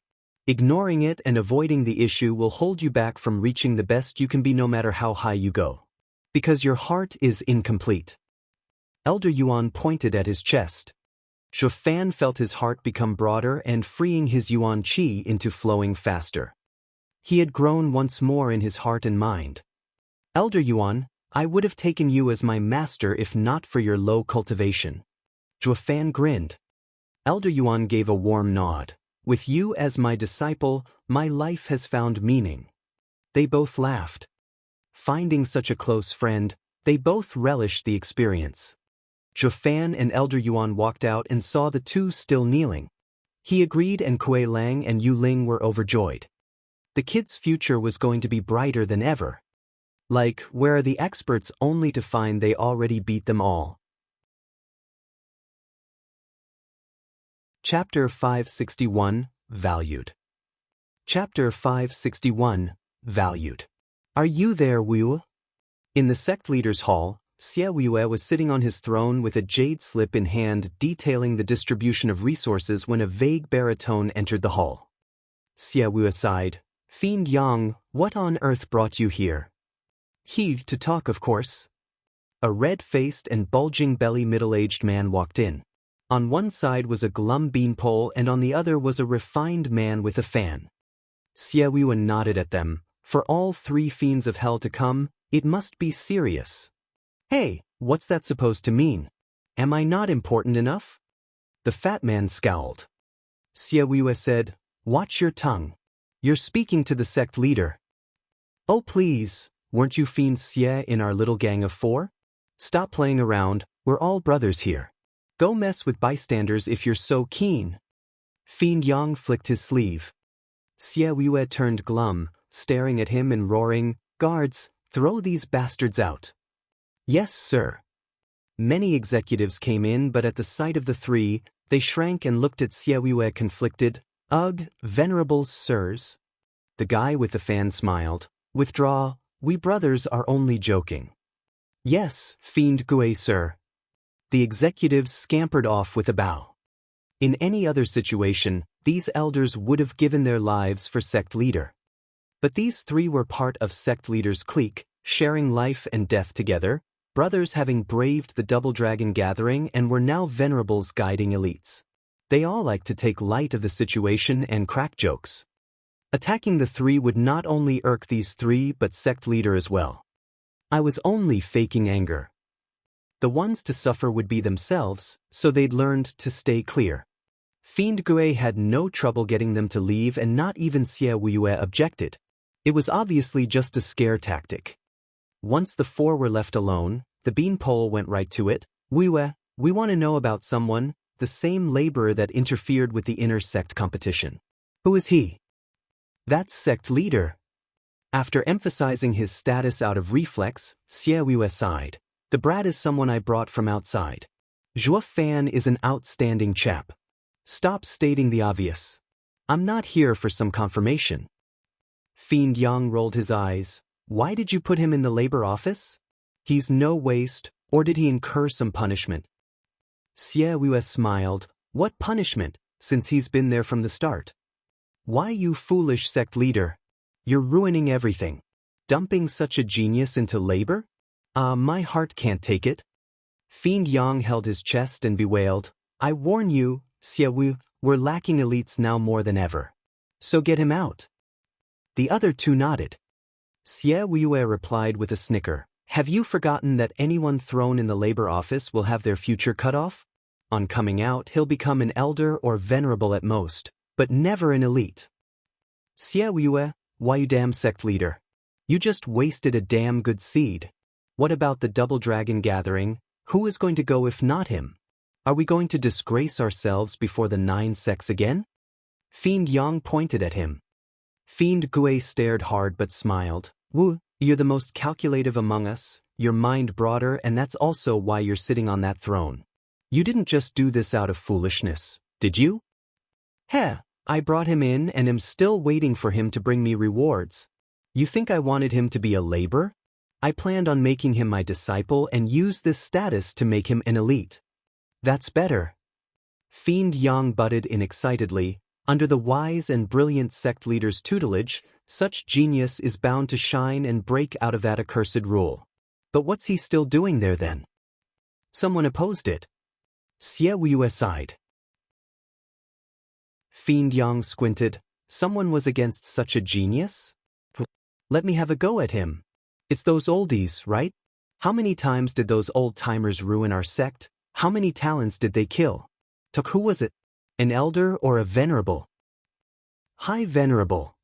Xie Wuyue said glum. Ugh. Fiend Yang recoiled and said, how can it be him? High venerable is the greatest genius, giving his all for the sect and prizing honor above all else. Why would he deny such a talent from coming into the sect? Fiend Gue frowned. The other two were just as stunned. Xie Wuyue was blunt. No need to guess, High Venerable must have his reasons. And he told me just a few days back that he has a new plan for the kid to never leave the labor office. You might as well forget about recruiting the brat as an elite. What? They all cried out, High Venerable hates him that much? But Xie Wuyue smiled. No hatred, and from the message he sent, High Venerable sounded quite happy. And then there's his last sentence, strength is everywhere. He doesn't want an elite and you 3 venerables can't guide him either. The 3 were stunned. They were past winners of the Double Dragon Gathering, ethereal stage experts and teachers of elites, yet couldn't even guide a profound heaven stage cultivator? Well, he was a freak, but still. Hold up, then who's supposed to guide him? High Venerable. The 3 echoed. Xie Wuyue grinned. Meanwhile, in a secluded room, Grand Elder was sitting cross-legged. The person in front of him was sitting as well, but his muscles were tense and he was soaked in sweat. It was Gue Hu. Opening his eyes, Grand Elder shook his head. Let it go, it's been 3 days now. It's not easy collecting yourself so quickly. Who? Gue Hu eased a breath and felt like he had just gone through a hard battle. How do you feel? Are you at peace? Grand Elder asked. Gue Hu frowned and shook his head. Grand Elder sighed. It's not easy reaching such a level. You need to take it slow. Master, why are you so insistent that I meditate, yet never let me practice my arts? I've never met my match in the inner sect but outside. Gue Hu recalled the day Zhua Fan swiped at him and tensed up again. Grand Elder could relate. Gue Hu, you and him are worlds apart. You can't reach him, especially in mentality and heart. Mind, heart. Gue Hu was perplexed. Grand Elder nodded. Yes, the heart. Gue Hu, you've trained the underworld fiend to its peak, and no one in the inner sect can hold a candle to you, but over these days I have seen your heart and seen it lacking. I did not have a reason to mind it until the event on the ring. I realized just how far behind you are from him. If you were to correlate with cultivation, it would place him in the ethereal stage and you in the bone-tempering stage. It's just not something you can surmount. Say what? Gue Hu shook all over, still puzzled. Just what is heart? All he could comprehend was that he was behind, leagues behind. Chapter 562, The Heart Supreme. Chapter 562, The Heart Supreme. Gue Hu, what makes an expert great? Grand Elder asked. Gue Hu pondered for a while before his eyes flashed with bloodthirst, looking down on the world with no one to match him.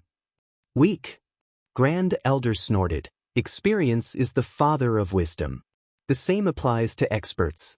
The higher one's cultivation, the closer he touches upon the world's values, until he reaches the heart supreme, standing in perfect harmony with it. But don't think for a second that such a man is a pushover. They keep to themselves most of the time, and when they act, the whole world shudders, calamity strikes and death spreads. What is perceived as a weakness is in fact hidden inside their hearts. A single intent can cower the living. This is what a true expert is. Gue Hu looked hard at Grand Elder, perplexed. Grand Elder continued, despite his confusion, what did you think of the kid before you fought? Gue Hu sighed and shook his head. Yes, he hid his sharpness, hiding the scope of his heart. While you have always been on a murderous rampage, hardly controlling your power. This simple point defines the gap between you. Grand Elder sighed, pointing at his heart. The heart in plain terms means one's window into the world's truth, the Tao. To you it might not mean much now, but the farther you go, the more you'll put a price on it. Every breakthrough comes with a fundamental change. Radiant stages discerning field, ethereal stages soul form are prime examples. But do you know how these skills came to be? Gue Hu shook his head. Grand Elder replied, from one's insights. As you have never experienced it, you have never grasped the meaning of self-discipline. Or you'd have agreed with me that the heart is the root of all power, be it yuan qi, spiritual energy or soul. When two experts have the same cultivation, the difference in their insights sets them worlds apart. The farther you go, the more obvious it becomes. It said one could bring about an apocalypse just with intent alone. It don't matter what yuan qi or soul one has. Gue Hu's heart shuddered.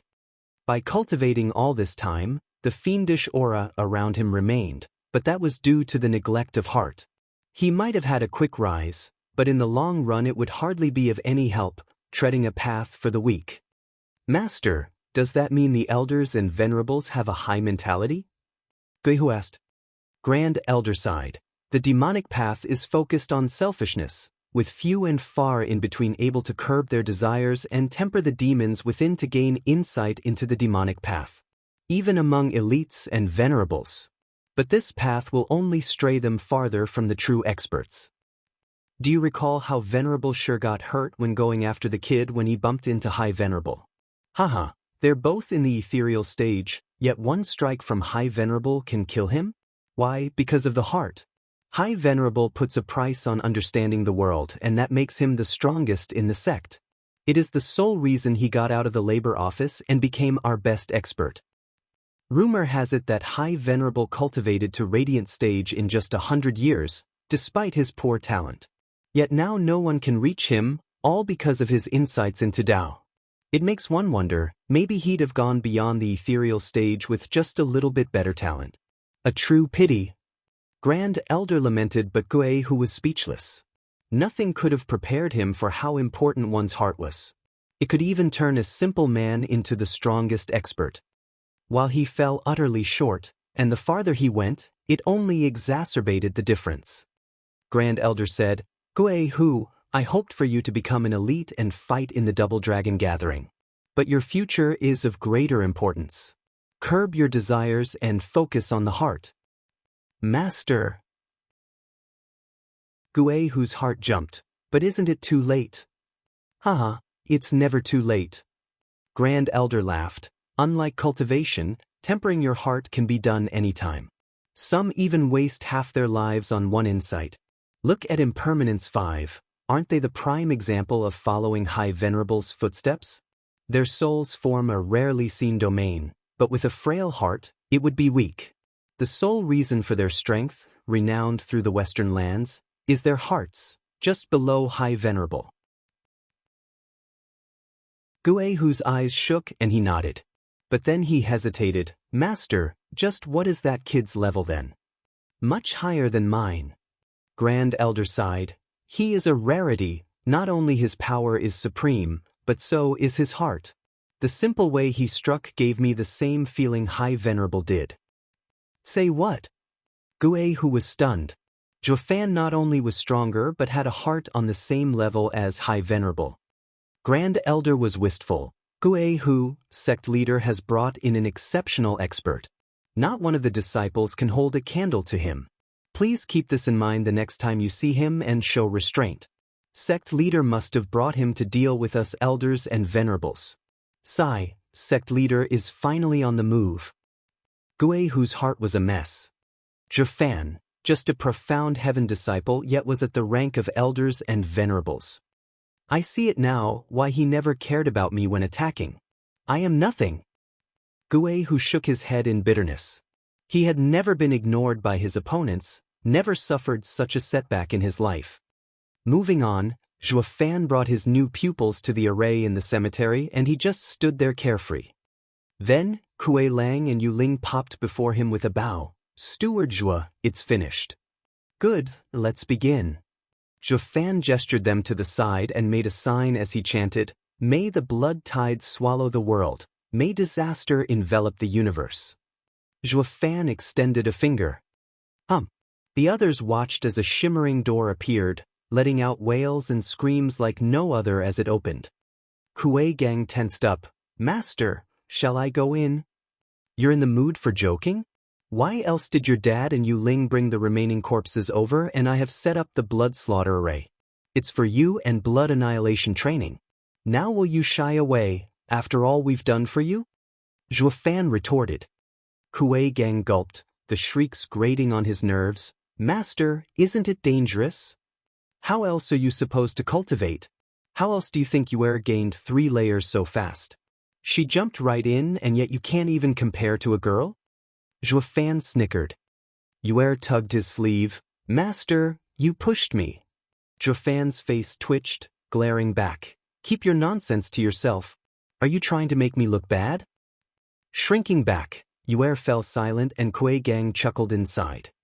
Then, Kui Lang appeared, hoisted him by the collar and threw him in. You call yourself a man without going through a bit of danger?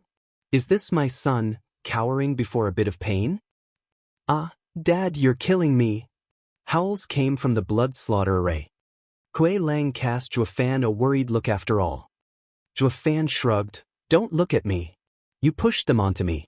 This is my teaching style, pushing the disciples to the brink of death. I've set up this array based on his peak strength. All he has to do to survive is advance or die. Die. Kui Lang was bug-eyed. Zhuofan nodded. Yep, do you regret it? Well, tough luck, it's too late now. If my disciples can't take it, they just have to lie down forever. Kui Lang was panicking now. He thought it was just a bit of pain when in fact it was a matter of life and death. Zhuofan is doing things to the extreme even when it comes to his disciples. Zhuofan made another sign and another door appeared with a rumble. It revealed endless mist. With no preamble, he threw Yuer in. Yu Ling froze and the next thing she heard was her sister's cries. Steward Zhuo Yuling tensed. Zhuo Fan said coldly, just a bewildering array. It's good for the heart. Earlier I only gave her a crash course, but as my disciples, I need to think of their future and have their hearts in mind. Every 2 hours, her entire life will flash before her eyes, all the baggage included. She'll only get out when she understands it. Yu Ling nodded, next hearing Yuer's laughter 1 second, then crying the next. She has had a rough life. Chapter 563, Reopening of the Inner Sect Competition. Chapter 563, Reopening of the Inner Sect Competition. Months fell off the calendar and the time for the Inner Sect Competition was nigh, again. The oldies were back in their designated seats looking over the designated stage with Xie Weiwei sitting in his designated throne stewing in the same old boredom, seeing nothing had changed. The same disciples, we just like before, with one exception. 2 disciples were missing. Hu Meier got the short end of the stick, making her an obvious absentee, yet what raised eyebrows was Guehu. There was no sight of him. Bang! The 5th match in the 3rd ring goes to Kuei Lang. The 4th match in 6th ring goes to Yu Ling. The 6th match in the 2nd ring goes to Lu Su. From within the sounds of punching, the judge chimed in with the results. Venerable Shi held his beard, eyeing Grand Elder. What's up with him? Why isn't Guehu here? Is he giving up on his spot? Grand Elder had never been calmer. Even Xie Weiwei grew suspicious of his attitude. Did Zhuo Fan scare him too much last time and he held his disciple back? While the rest were even more suspicious. With Guehu being the main seed to become elite, why the hell would Grand Elder suddenly hold him back? Despite all the suspicions going around, the competition ended and the elite spots were taken. Besides the obvious 3 seen last time, the other 2 were just average disciples, in the 2nd layer of Radiant Stage. Xie Weiwei's mood sank. Humph, this is even worse than last time. Venerable Shi remained silent with a mocking grin. Who told you to bet in last time?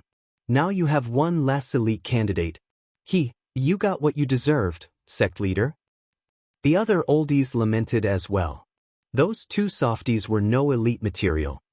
But what choice did they have? It wasn't like they made Guehu brutalize every disciple he met last time and left them with crumbs in this one. The 2 were so weak, even together they couldn't harm Kuei Lang. Sect leader, the 5 elites have been decided. Venerable Shi smiled. Xie Weiwei clenched his fists and waited. A loud voice came right on cue. Wait, I want a challenge. A tall and sturdy youth flew in, paying his respects. Sect leader, I, Kuei Gang, am an outer sect disciple requesting a challenge. Xie Weiwei nodded after a long look, his mood turned for the better. This is the greatest attraction of the inner sect competition. Venerable Shi was seething. Again, sect leader? Yep. Venerable Shi gave back a taunting eyebrow.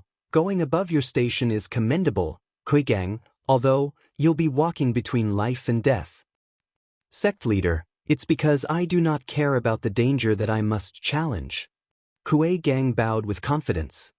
Kuei Lang nodded in pride. With his son being in the Radiant Stage now, meant he would have an easier time than Yuer, who was only at peak Profound Heaven stage at the time of her challenge. As for the gap in strength, Steward Zhuo made up for it in spades and trinkets. Xie Weiwei praised. Zhuo Fan did it again, bringing forth another expert in 3 months. And said, Kuei Gang, who is your target? I want to challenge senior brother Lu Su. Kuei Gang cupped his hands, his eyes fixed on his target.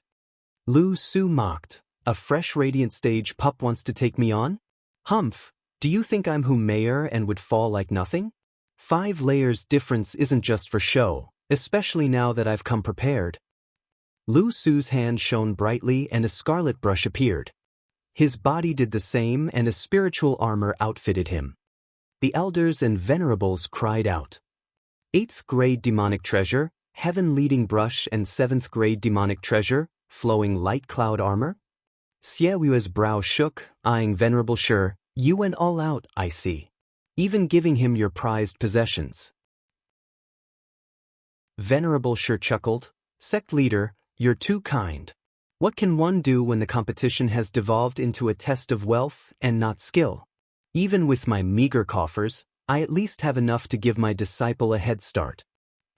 Xie Weiyue squinted and turned to Kuei Gang. With Lu Su geared up, his power was through the roof.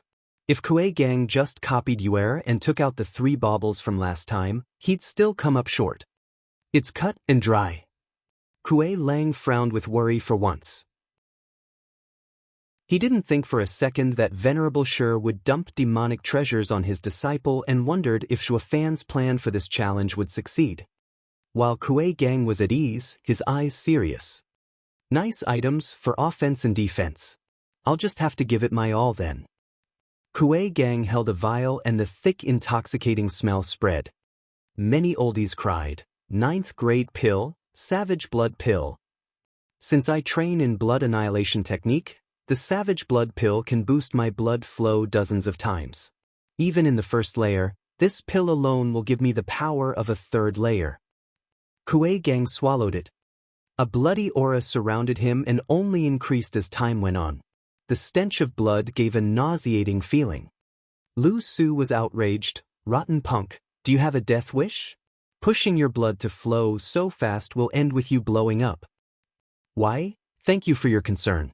But this time will be different, since I took the 10th grade pill, heaven-reaching pill beforehand. Kuei Gang grinned as his body shuddered. The elders and venerables were filled with envy. A heaven-reaching pill? We didn't get one yet. A snot-nosed brat got to enjoy such blessings? Lu Su felt, to his shock, how the gap was bridged inch by inch. All that remained between them were 2 layers. But his confidence resurged, placed on the demonic treasures. Short-lived as it was, courtesy of Kuei Gang's next ace, 5 glittering and equally blinding lights. As the light ebbed, everyone stared slack-jawed, their eyes popping out. Kuei Gang was armored to the teeth in 4 9th grade demonic treasures, in conformity to his style in fact, exuding a bloody glow. 9th grade demonic treasure, Blood Shadow Cloud Striders. Kuei Gang showed off the new shoes with a grin. They were practically made for my cultivation method. Even senior brother Lu Su will have trouble tracking my movements, haha. Let's not forget about the vaulting blood demon armor. And blood sea banner. World-piercing claw.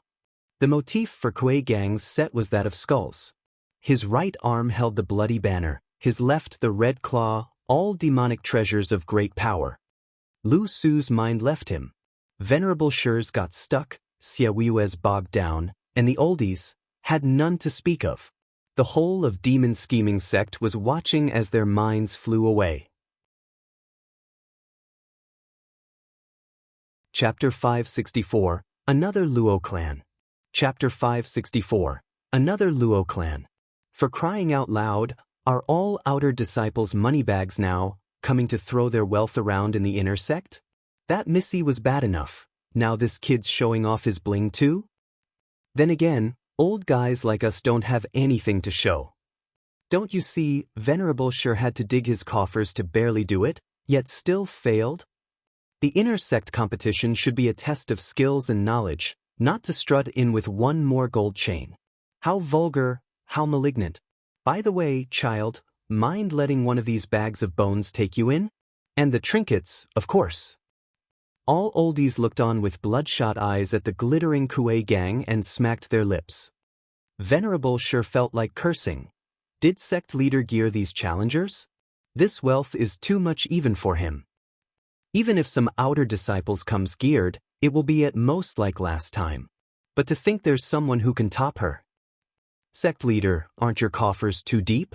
Who among us can take out 4 9th grade demonic treasures, and freaking in tune with the wielder at that?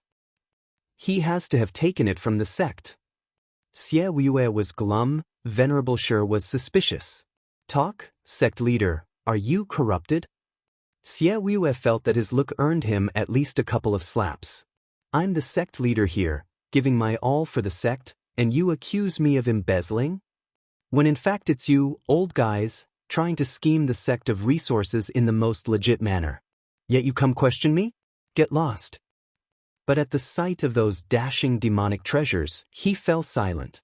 Even he'd come to the same conclusion if he were in their shoes. Where else would an outer disciple get all this stuff? When not even a sect leader could take out so many. Zhifan, what the hell did you do the last 2 years to get so rich? You're making me envious of you. No wonder High Venerable came up with that plan. Humph, only a moneybags like you can pull this off. Xiaoyue smiled and sighed, still envious of Zhifan. Just some secular steward and yet wealthier than a sect leader. Kuei Lang was shuddering with excitement and was on the verge of tears. That's why the 4 scheming demons stick with Steward Zhui even back in the sect. He's too rich, throwing out 4 9th-grade demonic treasures like nothing. No one in the sect can top him, not even elites get such treatment. Getting him as master is the best thing that could happen to anyone. You get tons of resources and heaps of treasures and pills. Being elite? That's for the poor. Kuei Lang and Yu Ling looked excited at the kids being under Zhifan. Senior brother Lu Su, your move. Kuei Gang grinned, raising the Blood Sea banner, and the sky took a bloody hue, with the air taking a heavy scent. While the world-piercing claw on his left arm left 5 bloody trails in the air as it tore the space. Staring at the 4 demonic treasures, Lu Su looked at his own too, and his face twitched, finding himself lacking by a mile. Senior brother Lu Su, by your leave. Kuei Gang taunted. Lu Su's lips shook, his eyes went red, and he snapped, "By your sister. God damn it, pushover. How the hell am I supposed to fight with you all geared up? I freaking quit. I'm out." Crack.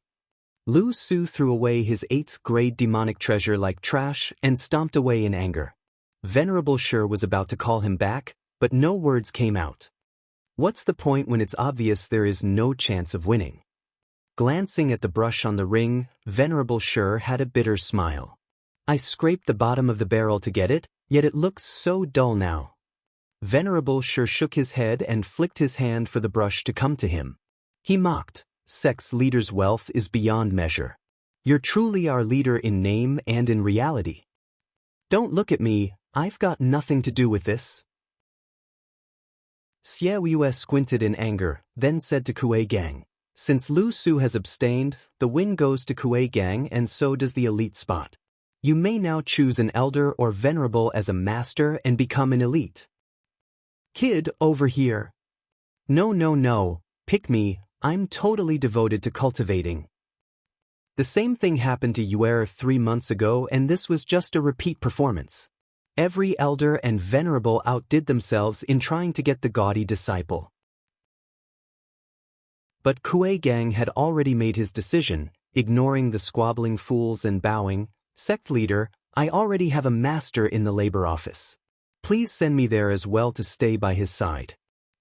A labor takes on outer disciples. Everyone was speechless, looking at each other with dumb looks. "Is that guy worthy?" Xiaowu smiled and nodded. "All right, since you have such a filial heart, then I shall let you go to your master. And please tell your dear master that these items are quite nice and ask him to make me a set as well." Xiaoyue got up and swaggered off to his hall. But his words only stoked the flames as the oldies and the disciples around were bug-eyed. What the hell? A laborer gave all these trinkets to an outer disciple? And even the sect leader asked for some, not ordered it. That shows his respect. What kind of monster is hiding in the lowest rug of our sect? And why haven't we heard of him? Venerable Shure's eyes widened, while Grand Elder was calm, having seen it coming. The 2 outer disciple challengers all went back to the labor office. That place reeked of something for sure. Sect leader hid his man in such a low-key area to develop. So why expose him now? Has everything been set in motion? Grand Elder watched sect leader leave with a frown. Venerable Sure pondered, "Sect leader, about the elite spots. Defeated again and again by mere outer disciples, and you think they are worthy to become our elites?" Xiaoyue mocked. Venerable Sure frowned. "Does that mean the competition is postponed again?" "Postponed?" Xiaoyue stated. "Do you think they can achieve some great enlightenment in a few months?" "No, I think the inner sect has lost its rights to be nurtured." Venerable Sure gripped his beard in shock. You mean to tell me the outer sect is more suited to be nurtured? Venerable Sure had suspicions now. Xie Wei was gone and left this old man with a headache about his real plan. Kuei Gang strutted off among the people's glares, showing off his bling as he left. While the oldies had greed in their eyes, the disciples were envious. Envious and longing to be in his shoes. You're telling me that punk Xie Wei had you give me a message in front of everyone? Back at the cemetery, Zhuo Fan asked Kuei Gang. The kid nodded. Yes, master, sect leader did tell me. And probed, Master, why did it sound like sect leader is so close to you? No matter how close we are, that doesn't mean he had to make it public. Zhuo Fan muttered, I just had to do it once or twice more and I'd get the perfect excuse to tidy up the inner sect. But he announced my existence, so now I've got the attention of all those elders and venerables. But what? That's exactly why. A voice came from behind Zhuo Fan. Didn't you set up a Luo clan outside? Then I ask you to raise another Luo clan here, in the labor office. Chapter 565, Elite Labor Office. Chapter 565, Elite Labor Office. Whoosh! A gray shadow appeared and Kuei Gang bowed at once. Greetings, sect leader. He didn't see any features but knew his voice. Moreover, he was stunned that the sect leader would come in person to the labor office to see his master. That's why Dad always told me that when Master came to the labor office, he had a huge backing. Sect leader is that backing. How fortunate that Father never fought him or Master would have killed him with his strength alone. Kuei Gang eased a breath, oblivious that his old man did challenge Zhuo Fan while he was out cold, only to be smacked back to his place. Though his dad was too ashamed to admit this. Another Luo clan? Zhuo Fan asked as if Xie Wei was his equal. Shivering inside, Kuei Gang sighed, Master is godlike. He doesn't fear even the sect leader. Though he also saw how close the two were. Xie Wei was helpless. This brat is a maverick, never giving a hoot about rules, but since I need him, I'll wait until the dust settles and give him a piece of my mind then. Though he wasn't about to expose this situation to anyone or no one would take him seriously. So Xie Wei bottled up all that annoyance and glared at Kuei Gang. Leave us. We have things to discuss. Yes, sir. Kuei Gang bowed and darted away in a jiffy hearing his cold tone. Xie Wei said, I want you to raise another pillar in the labor office. Just like the inner sect and the elites are, to such an extent that those disciples will choose this place and leave those old guys hanging. But with just 2 more challenges, I will make the inner sect look useless and you can retake your authority. The cost to establish a new inner sect in the labor office is too big. Xie Wei smiled. Those old-timers are rooted in the inner sect. No matter how I change it, it won't amount to anything. It might buy us time for when the Double Dragon gathering comes, but in the long run, it will still degenerate. While the labor office is a place no one gives a damn about, the freest. You can do anything you want and no one will tell you off. A new inner sect isn't a pet project. You need time, people and resources to pull a stunt like this. Especially resources, since even as a sect leader with all those oldies pushing you, you'll hardly have the legitimate reason to come support the labor office. Anyone can tell dumping resources here is a waste. No one will agree. Xie Wei mocked. Who said I'm giving you anything? You have all the resources you need. You want me to pay for it? Zhuo Fan pointed at his nose. Why the hell should I? I don't know how you got loaded and came into wealth, even giving disciples so many top goodies, yet now you are complaining about sharing some with the sect? You're a demon-scheming sect disciple right now, so act like one. Xie Wei snorted, feeling mighty sour. I'd never speak of this plan if not for your deep pockets. You're the only one who can bear this responsibility and raise a new inner sect.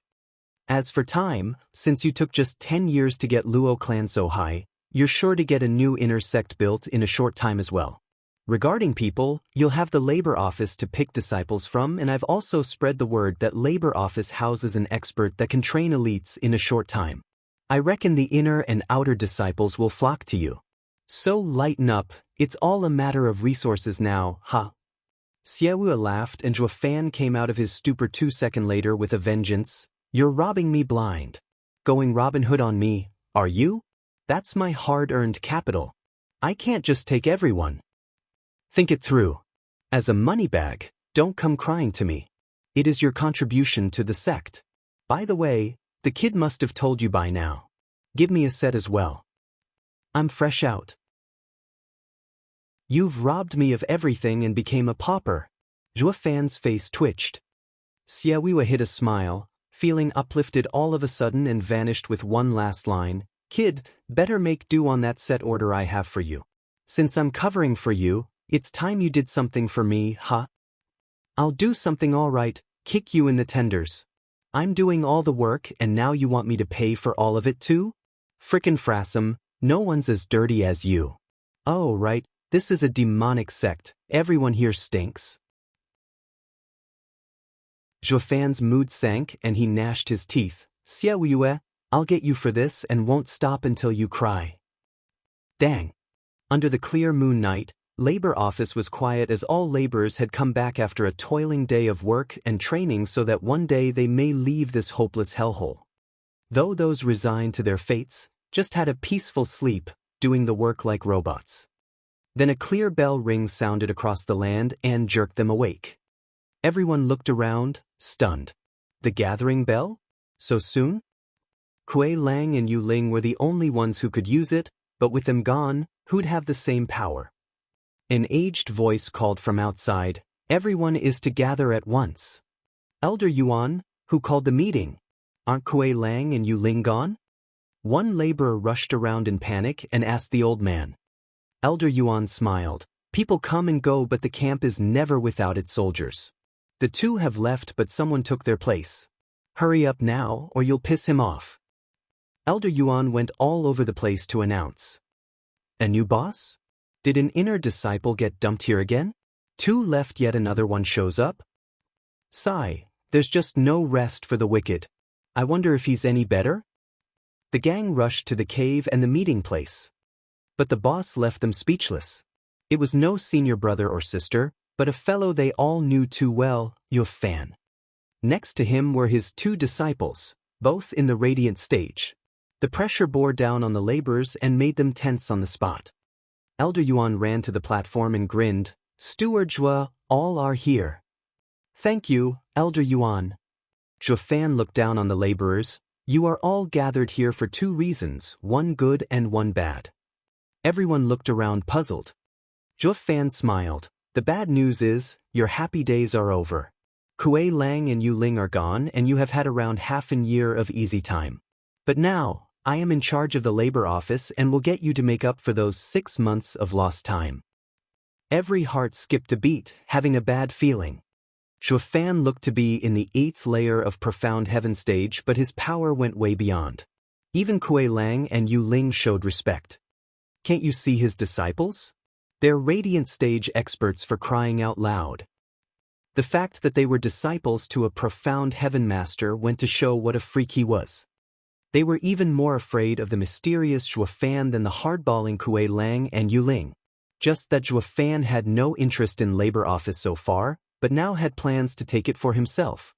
Zhuo Fan sensed their fear. Not to worry, I'm not as cruel as those two, nor will I interfere with your work. I'll only do it if you let me. And thus we come to the good news. I am going to form an elite labor office here, to assist you in your plight. Chapter 566, Top Outer Disciple. Chapter 566, Top Outer Disciple. The elite. Everyone was perplexed. Weren't they the lowest rung in the sect?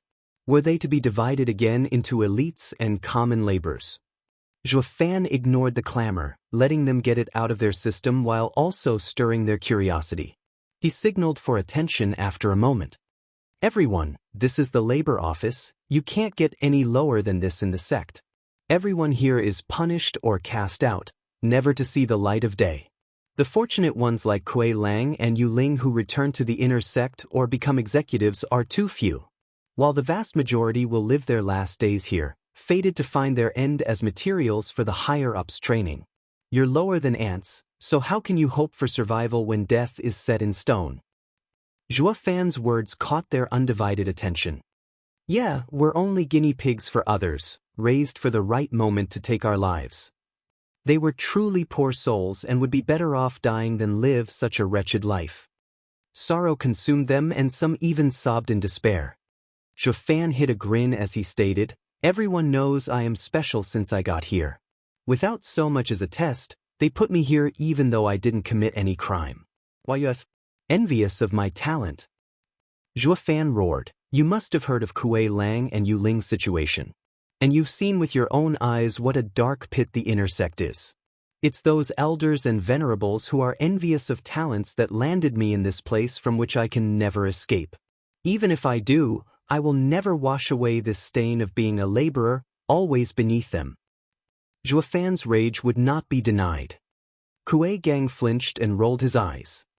He saw with his own eyes how sect leader came to Zhuo Fan for help in this plan. With sect leader's cover, no oldie was going to come for him. Those two were enacting a devious and hidden plot out of the masses' eyes. Yet now his master had twisted it into playing the victim. Master sure knows how to spin it. Little did he know that Zhuo Fan was attacking their morale, using the art of war to get them on his side. By living alongside the laborers in the labor office, they related to one another and allowed them listen to his ideas and follow him. Many were filled with grief at Zhuo Fan's speech, recalling their own bitter experiences. Some were trapped and forced here while others were thrown like trash, earning the stigma of being laborers. No matter how they got out, they would still be the targets of ridicule and shame. Labor office's disciples united their hearts with Zhuo Fan's, in their grief and anger. Elder Yuan nodded inside. That's how you rule. Kuei Lang and Yu Ling were boors with their rough tactics. No matter if the others feared them, they saw the two with hatred and denial more than anything. While Steward Zhuo is a smooth operator all while leading them to their deaths. Haha, his status as steward on the outside wasn't just for show. Elder Yuan smiled. Since they've dumped me in the labor office, I've decided to take it over and never leave this damn place again. Screw being an executive. They want me to bear a stigma all my life? Humph, I will bear it like a badge of honor. Zhuo Fan clenched his fists. I will make labor office be the greatest place in the sect. Its pride so high that any laborer who walks out will go with his head held high under the envy of the rest. From now on, labor office has no waste, but elites. Let those other disciples watch you in jealousy, fighting to get into the labor office no matter how futile their attempts are. Zhuo Fan's speech lit a fire under their asses. But a cold snort came to pour water on their spirits, just a pipe dream. The sect's resources are fixed, mainly for elites and those elders and venerables. Then come the inner disciples and executives and lastly outer disciples. As for the labor office, it gets nothing. Even if you divide the labor office, everyone will cultivate based on their talents. Without resources, all your words are worth nothing. Waking up from Zhuo Fan's beautiful dream, everyone felt an overwhelming sadness gripping their hearts. In the end, it's only a dream. The sect won't give us anything to achieve it. It was more like it couldn't grant wastes any resources because there was no point. Even wastrels that end up here with huge backings wouldn't receive much from those oldies. Because this place was the sect's dumping ground for broken things. Left here to rot. Zhuo Fan's eyes met the young man's cold eyes and the overwhelming despair they hid. His power was at peak profound heaven stage, so close and yet so far from entering radiant stage. Who is he? I've never seen him before. Zhuo Fan asked Elder Yuan. Elder Yuan scanned the roster and said, Steward Zhuo, he is tying, having his shoulder blades run through for peeping on his senior sisters while bathing 3 years ago and has been locked ever since. He just got released and was thrown here. He has yet to hear of your illustrious name. Peeping in the girl's bath? That's nothing. And you can see it from his eyes, he isn't someone to lower himself by doing such crass acts. Zhuo Fan said. Elder Yuan scratched his head. I do not know the whole story. All I know is that he peeped on 7th Elder's granddaughter. Granddaughter? Raising an eyebrow, Zhuo Fan mocked. Kid, who played you? Tai Ying's face was a mask of rage and hatred. You're something to see through my sentence with one look. Hee, of course, commoners can't compete with the wealthy as the wealthy can't compete with officials. Anyone with a brain can see peeping isn't a death sentence. That only leaves falling for someone's trap. The wealthy can't compete with the officials. Good one. Even the people from Labor Office understand it. But then why did no elder or venerable want to hear my explanation? Tai Ying was crestfallen. Zhuo Fan rolled his eyes, reprimanding, Dumps, since they want to bury you, they'll never give you any chance to escape. Who do you think you are? If someone wants to deal with you, he's not going to let you talk back and shame him. Tai Ying's eyelid twitched and he sighed. He knew it as well, but he was angry for justice and fairness, no matter how hopeless it was. But then he pointed at Zhuo Fan. Boy, you just spoke a pack of lies with your speech, to control Labor Office and take even those scraps from them. Every boss of Labor Office has done this and you're no different, even if weaker. So what is an 8th layer of profound heaven cultivator doing, showing off in the Labor Office? Tai Ying's challenge only earned looks of pity from everyone. Newbie, even in the profound heaven stage, he can wipe the floor with radiant stage experts. Or do you think you're a much better fit as the Labor Office's boss? Zhuo Fan frowned, then smiled, pointing at his disciple. Boy, do you not see that my disciples are in the radiant stage? Am I not worthy of ruling the Labor Office? Humph, radiant stage experts having a profound heaven master is the biggest joke I've ever heard. Tai Ying squinted and spat. I bet you're some oldie's son, in here for some crime and dumped here with bodyguards. I've seen it before. Humph, using connections. Tai Ying snorted, filled with mockery. Zhuo Fan shook his head. He must have been had by a wastrel to feel such rancor and must despise any wastrel he sees. But his mockery got cut short by a reverberating shout. Since when did the great top outer disciple Tai Ying get reduced to being petty and nitpicking? You're nothing but a nagging hag. Chapter 567, Grand Elder's Vision. Chapter 567, Grand Elder's Vision. Shuddering, Tai Ying turned his stiff neck only to falter back at the familiar face. Gui Hu. Tai Ying, Kuei Gang and Yuer cried at once. While Tai Ying looked positively shocked, the other two had a mixed reaction. Now even the great top inner disciple had shown up at the Labor Office. Zhuo Fan asked, You know each other? He sized Gui Hu up and his eyes lit up. 7th layer of radiant stage. Just what did he do to get sent here? Did his master just let him go? Master, have you forgotten how you blew him off at the last inner competition in one sweep? He is Grand Elder's prized pupil, best inner disciple Gui Hu. Kuei Gang nodded, learning Gui Hu's situation from his father and Yuer from Yuling. Zhuo Fan paused, then nodded, Oh him. But his savagery was quite heavy then, unlike now. He must have made great headway in his mentality and heart. Master, you even forgot an expert like him? Kuei Gang sighed. Zhuo Fan shrugged. I never even took him into account when I just gave the broom a whirl. Or am I supposed to remember every ant that steps under my shoe? Awesome, Master. Kuei Gang and Yuer chuckled. While Gui Hu was a top expert to them, Zhuo Fan saw him as an ant. This is the gap. Gui Hu picked up on the situation from Zhuo Fan's face and lamented having held no impression on this monster. He never even registered my presence from how weak I was. While Tai Ying was shell-shocked and incredulous. Hu, what are you doing here?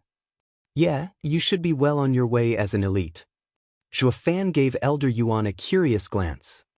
Elder Yuan inspected the roster and found the answer. Steward Zhuo Gui Hu has been here for 2 days. They say he stole a pill and Grand Elder banished him in rage. Steal? The best inner disciple to become elite, having everything handed to him, stole? Zhuo Fan eyed him longer. You came for me, didn't you? Gui Hu hid his shock, then gave a slow nod. Tai Ying shed his shock in favor of a moronic look. So you came for revenge. But what kind of grudge must have pushed you so far as to fall so low to pursue it? No matter how much of a dump the labor office was, it was under the sect's protection. For Gehu to kill a laborer, he could only do it by lowering down to his target's level since the sect's rules forbade hurting anyone lower than him. But the price was inconceivable and even stirred up doubt in Taiying. Buzz off, who are you calling a moron? Gehu rebutted, then stared at Zhuo Fan hard as he recalled his master's words. You are the product of your environment. I am not adept in the matters of the heart while Impermanence 5's mentality evolved so much thanks to being around High Venerable which made their domain a murder weapon. If you seek to go further on your path, walk by the kid's side. As for being some laborer, High Venerable has a saying I most approve of, the strong are everywhere. The path you tread is your own, not the sect paving it for you. Master's guidance rang in Gehu's ears and he shouted, Zhuo Fan, I wish to follow you. Why? Train my heart. Gehu was blunt. Zhuo Fan nodded with a smile, come right over. Wait, master. Gang said, Grand Elder cherishes his disciple and if he is letting him come here, it must be with a twisted plan in mind. Moreover, won't it affect the grand design of yours and the sect leader? Zhuo Fan snickered, Runt, your caution is ill-placed here. We have only just begun and there's no way for those oldies in the inner sect to catch wind of anything. Don't you find sending their disciple just to probe me so soon a waste? More than anything, his eyes are friendly. He is definitely here to train and nothing more. I feel the same. Gehu is too pig-headed and impulsive to be a good spy. Even if his master gave him such a task, it will butt heads with his nature. But I feel the sincerity in his eyes in wishing to learn. Elder Yuan sighed, how rare, some youths are willing to brave anything to walk their path. Grand Elder is a true visionary to know what his disciple needs the most, Gang shrugged at Zhuo Fan and Elder Yuan's attitudes. While Tai Ying's mind was out of commission, he grabbed Gehu, Senior brother Gehu, you're telling me that you want to follow him? You're the greatest in the inner sect yet you're fawning over a wastrel? Have you lost all dignity over just one failure? You know nothing, but I'll humor you. That man right there on the stage made me feel powerless. Among this entire labor office, I will follow only him.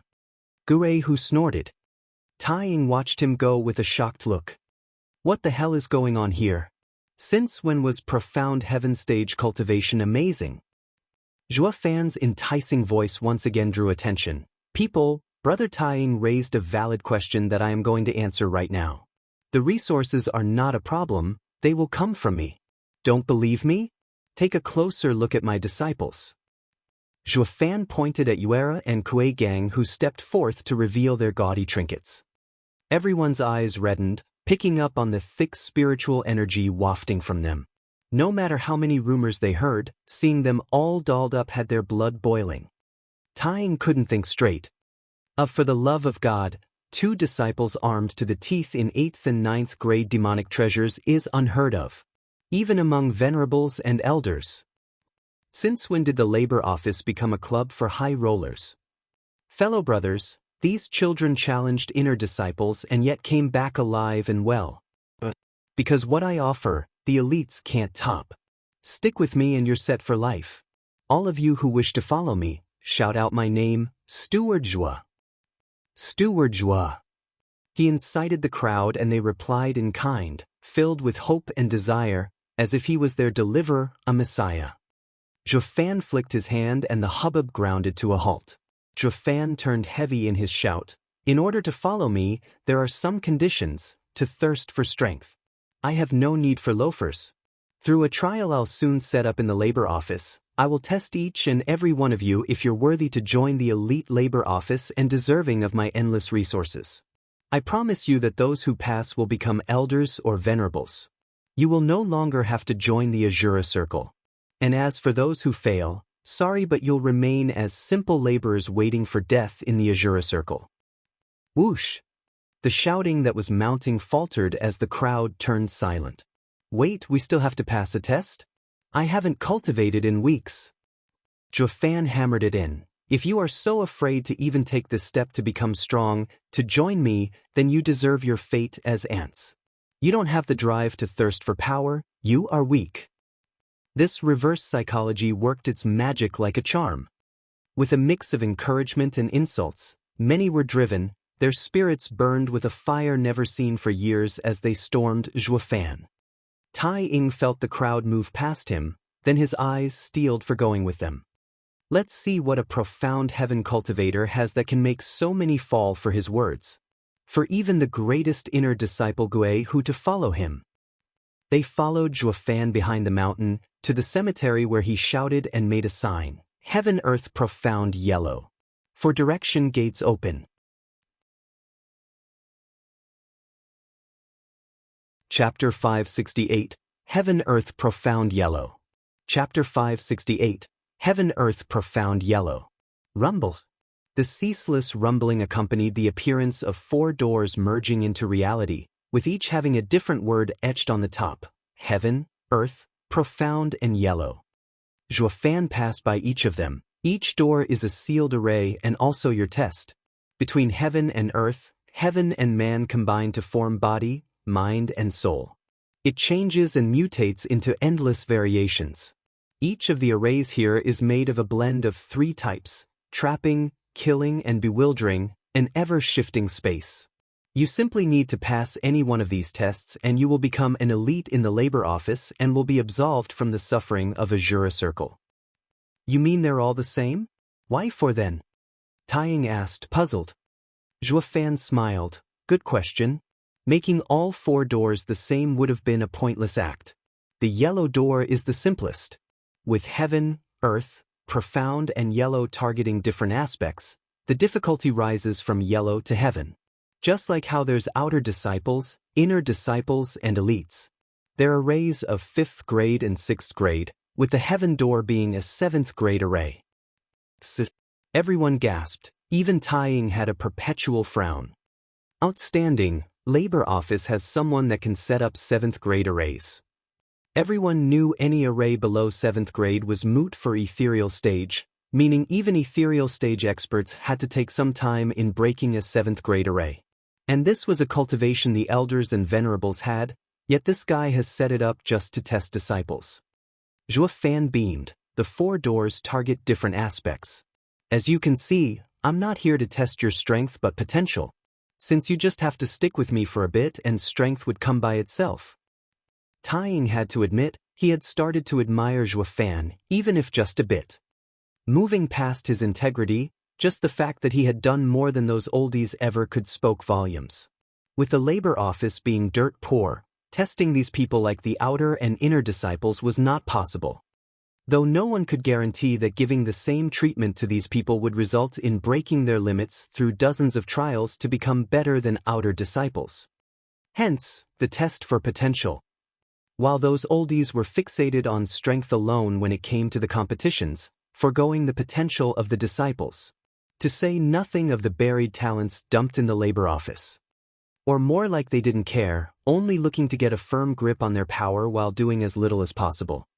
And since the labor office could join the grand competition where outer and inner disciples would participate, they would threaten the oldies' gains. So they always pushed on the labor office, wasting it into the ground to strengthen their authority. But this one man before them wanted to unearth the rough and glittering gold within and challenge those oldies by taking food from right under their noses. Tai Ying squinted. This will all blow up in smokes without someone backing this single disciple no matter how strong this guy is. He alone can't take on the inner sect. Someone's out to change the status quo in the sect.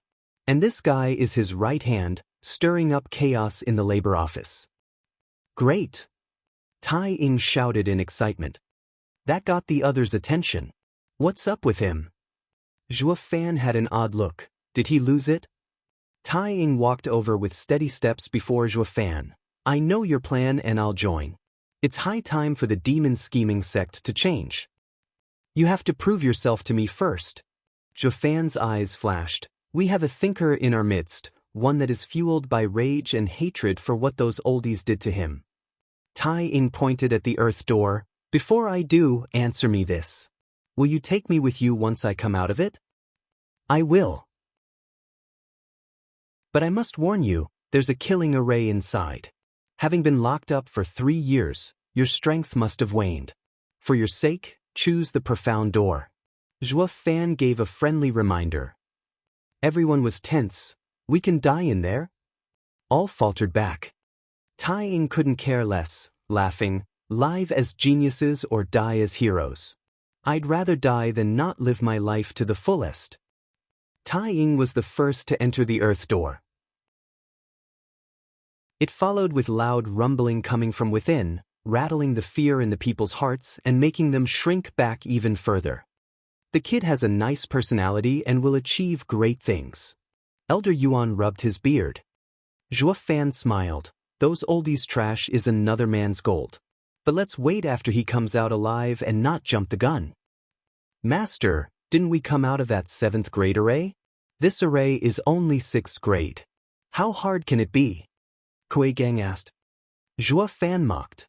Those arrays you used were designed for your cultivation. 7th grade but far weaker.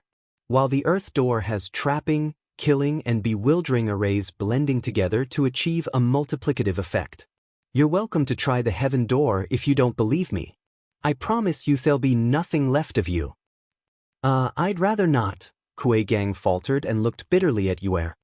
Yuer only smiled. Whoosh! A dark figure shot inside the heaven door before anyone took notice. Terrible grating sounds followed that shook the nerves of the people to their core. Who the hell is so suicidal to take on the hardest door? Someone shouted. Zhuo Fan eyed the gate and muttered, Gui Hu. He is Grand Elder's disciple, of great talent and immense ability. Now that he's in the labor office, he's on our side. Elder Yuan praised. Zhuo Fan nodded. He is bold and capable. I'd train him even without you needing to point it out. Though I can't say if he'll stick with me or go back to Grand Elder in the end. Anyway, all of this is for Double Dragon Gathering. Yeah, the bigger picture. Elder Yuan nodded. Everyone else entered a period of waiting as the heaven and earth doors rumbled on and with each sound, crumbled their bravery. They were waiting to see their fate. If not even the top inner and outer disciples could survive, they stood no chance at all. Boom! Booming sounds and sharp energies flew all around in the pensive silence. For 6 hours, there'd been no sign of movement from within. The other disciples' hearts were stuck in their throats. Elite labor office is fine and all, but it's too deadly. At dawn break, with the 2 disciples still within the arrays, the rest fell into despair. Crack! The sound of slow steps coming from the heaven door announced someone's arrival. It was faint and weary, revealing Gui Hu as he approached. He was gasping and exhausted, on the verge of collapse. The others cried out, just what's in there to make a 7th layer of Radiant Stage expert so wretched? He's on the point of dying. Followed by a louder sound, a bloody figure came out from the earth door, but his eyes flashed with savagery. One could practically hear hearts dropping, some opting to leave in sorrow rather than brave such deadly trials. Seeing their spirits crushed, their bravery fall flat and their courage going limp, Zhuo Fan declared, Gui Hu has passed the heaven door and received a 7th grade demonic treasure and 4 7th grade pills. Tai Ying passed the earth door and received a 6th grade demonic treasure and 3 6th grade pills. Yuer and Kuei Gang presented their rewards. Ugh! All looked flabbergasted at the glittering items. Chapter 569, Unstoppable. Chapter 569, Unstoppable. The spiritual energy-packed pills and dazzling demonic treasures glittered in the eyes of the greedy and envious. Gui Hu and Tai Ying held their heavy rewards with a dull look. The first thing they received on coming out was the most astonishing reward. Gui Hu held an icy demon broadsword while Tai Ying received a jade and golden weaved gloves. 7th grade demonic treasure, soul-sucking demon blade and 6th grade demonic treasure, heaven-rending cloud gloves. Zhuo Fan pointed out, forgot to mention. Besides entering the elite labor office and enjoying my many resources, you also get a reward. 7th grade demonic treasure and 4 7th grade pills for the heaven door. 6th grade demonic treasure and 3 6th grade pills for the earth door. A 5th grade demonic treasure and 2 5th grade pills for the profound door. A 4th grade demonic treasure and 1 4th grade pill for the yellow door. The audience was too dazed to react in excitement. From being filled with fear, they were now filled with desire. Zhuo Fan grinned and pointed behind him. There are few turning points in one's life.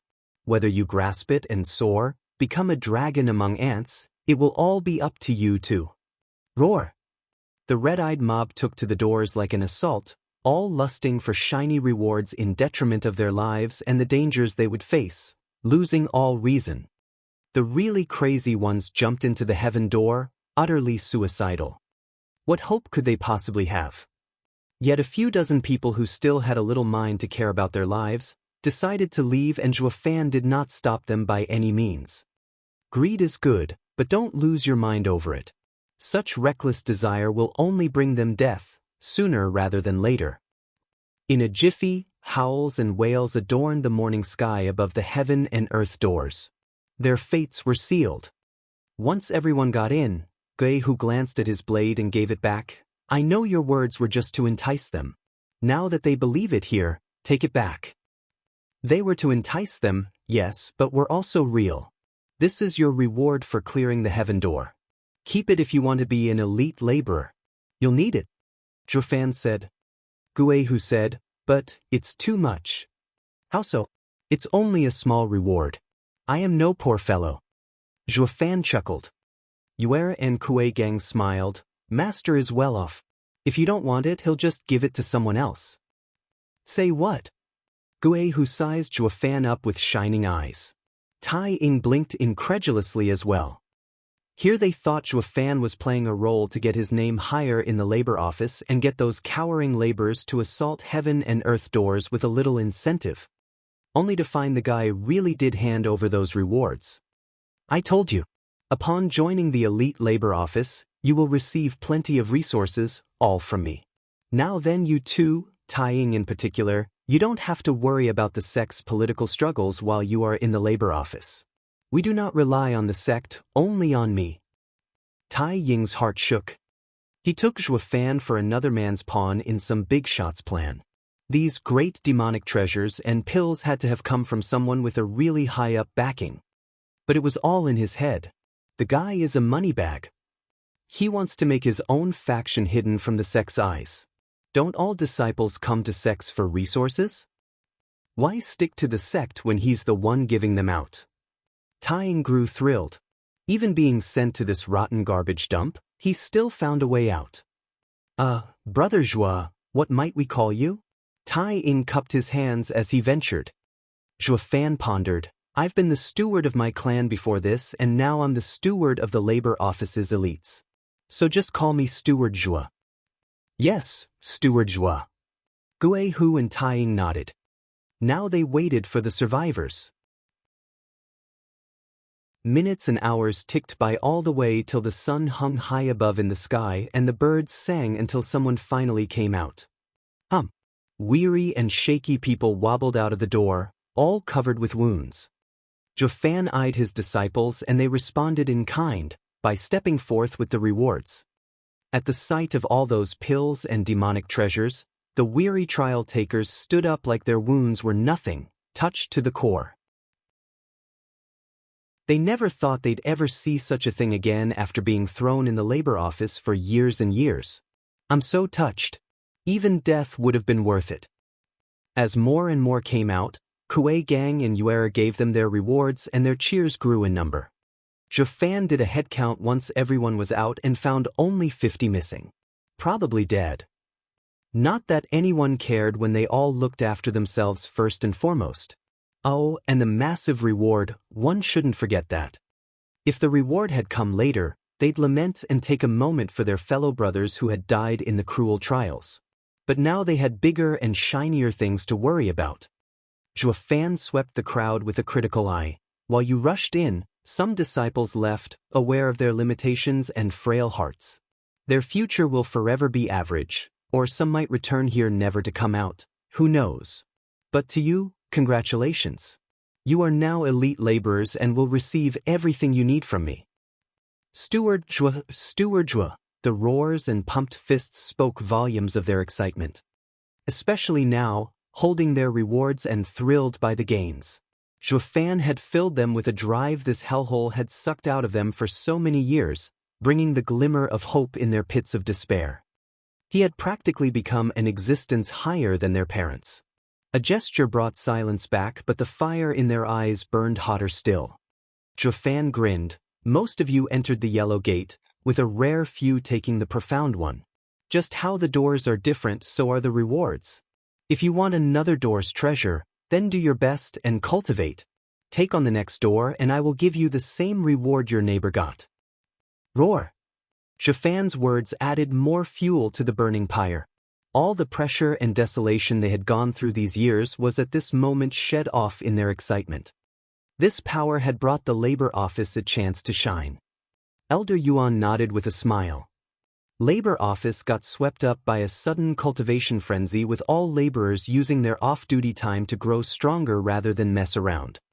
Because they now had a goal, to brave the next gate and gain more stuff. As for those too shy to try the doors, they were regretting missing such a chance even as they didn't slack off on their training. Since Azura Circle only took those who were the weakest, no matter how cruel it was. As long as no one was beneath you, you were dead. Just going through the days like a lifeless husk would achieve the same result. But Juefan's elite labor office offered tests, offering all of them chances to enter it and wrest back their lives. Their only enemy was themselves. As for those petty tricks, that was easier to deal with. Harming another was harming oneself, and the time would be much better used on cultivating. It comforted Elder Yuan greatly, seeing all of them focused on cultivation, since all their efforts were for themselves. While nitpicking about others' weaknesses was in fact avoiding one's own. And this frenzy got so big it infected the outer sect.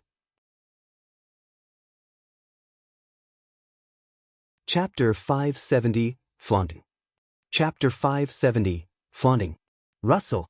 It was the sound coming from a girl in a poor garb swinging a broom in a courtyard like one did with a sword. The courtyard was spotless in an instant. The girl made sure no corner was cut and gave a sweet smile as she rushed away. Done so soon? A lady in green appeared in the courtyard and called out to the girl, "You've been in a rush as of late. What's the hurry?" The girl giggled, Senior sister, I'm cultivating." "Cultivate?" Lady in green was taken aback, then mocked, You?" The girl's mood sank and anger bubbled inside her. Just then, a lady in purple rushed in, taking in the tense mood. "Junior sister, why are you laughing?" "Senior sister, she said she's rushing back to cultivate, Isn't it funny?" The lady in green held her stomach and laughed away. The one in purple eyed the girl, then cracked up. "Girl, you're a laborer yet you want to cultivate? Learn to enjoy life a little. Don't miss out on your best years." "What's wrong with being a laborer? I've passed the test and now I'm an elite laborer." The girl huffed and stuck out her quite modest chest. The two laughed harder. "What elite? You're just a no-good laborer." She must have lost it being in the labor office for all this time. Once a laborer, always a cripple, yet still trying to cultivate. Does she think of herself as a phoenix rising from the ashes? Hi. "Junior sister, this girl must have a screw loose. Just ignore her." The lady in purple jeered, then took out a jade sword with smugness. "Elder Huang just gave me this third-grade demonic treasure. What do you think?" "Wow, third-grade demonic treasure?" The other looked in envy. With so many outer disciples, getting one is so hard. "Tell me, what deal did you struck with Elder Huang?" The purple lady blushed and cursed. "Hey, I earned it with my talent. He'll take me as a disciple once I enter the inner sect." "Really?" The green lady had starry eyes. The purple lady blushed harder, but still stuck out her mighty fine chest. "Of course. What else is there?" "Skank." A huff entered their ears. The two looked back at the mocking laborer and snapped, "What the hell did you just say?" "Skank. That's what selling yourself for a measly third-grade demonic treasure would get you." The girl's honesty was devastating. The two of them were fuming mad. Humph, ignorant servant, I bet you've never seen a third-grade demonic treasure in your life. Whoosh. She ended up choking from the dazzling light show coming from the girl's blade revealed in all its glory. The sharp edge and its thick spiritual energy snuffed the purple lady's treasure's aura like a candle. A fourth-grade demonic treasure? The purple lady was tongue-tied. The green lady was dumbfounded as well, rooted in place with an empty head. Only the girl wiped the shiny edge of the blade with her poor garb with pride. The two outer disciples cried out, Did you just steal a fourth-grade demonic treasure? Idiot, if it were that easy, you think your senior sister would have sold herself over a measly third-grade demonic treasure? The girl kept her insults going while waving her blade around. Almost all elite laborers have at least one of these by now. I'm still too weak to get a better weapon. Some senior brothers even have 5th, 6th, or 7th grade. That's why I've got to work hard to get Steward's reward. I don't have time to waste on something as insipid as cleaning, or you. The girl left in a hurry and swaggered off with her big blade. The two ladies were too stunned to react. When they did, they were overwhelmed. Elite Labor Office? What's that? A place to train elite disciples? The green lady asked. The purple lady shook her head to gain some semblance of reasoning back. I've never even heard of it. Or there wouldn't be a labor office at the end. Where else is one supposed to get a fourth-grade demonic treasure when not even inner disciples can get one? Just hand one to a labor? Yeah, just what place is that? The purple lady pondered, then grew anxious. Junior sister, isn't that rumor going around for a couple days now? The one saying that the labor office has a huge expert who has 2 disciples that crushed elite candidates in the inner competition. Yet even then his disciples came back to the labor office. Is the elite labor office where the expert stays? The green lady nodded. Maybe, but let's look into it to make sure. If he likes senior sister, then we'll strike gold. Didn't you hear that, girl? There are 6th and 7th grade goodies as well. Yeah, let's go.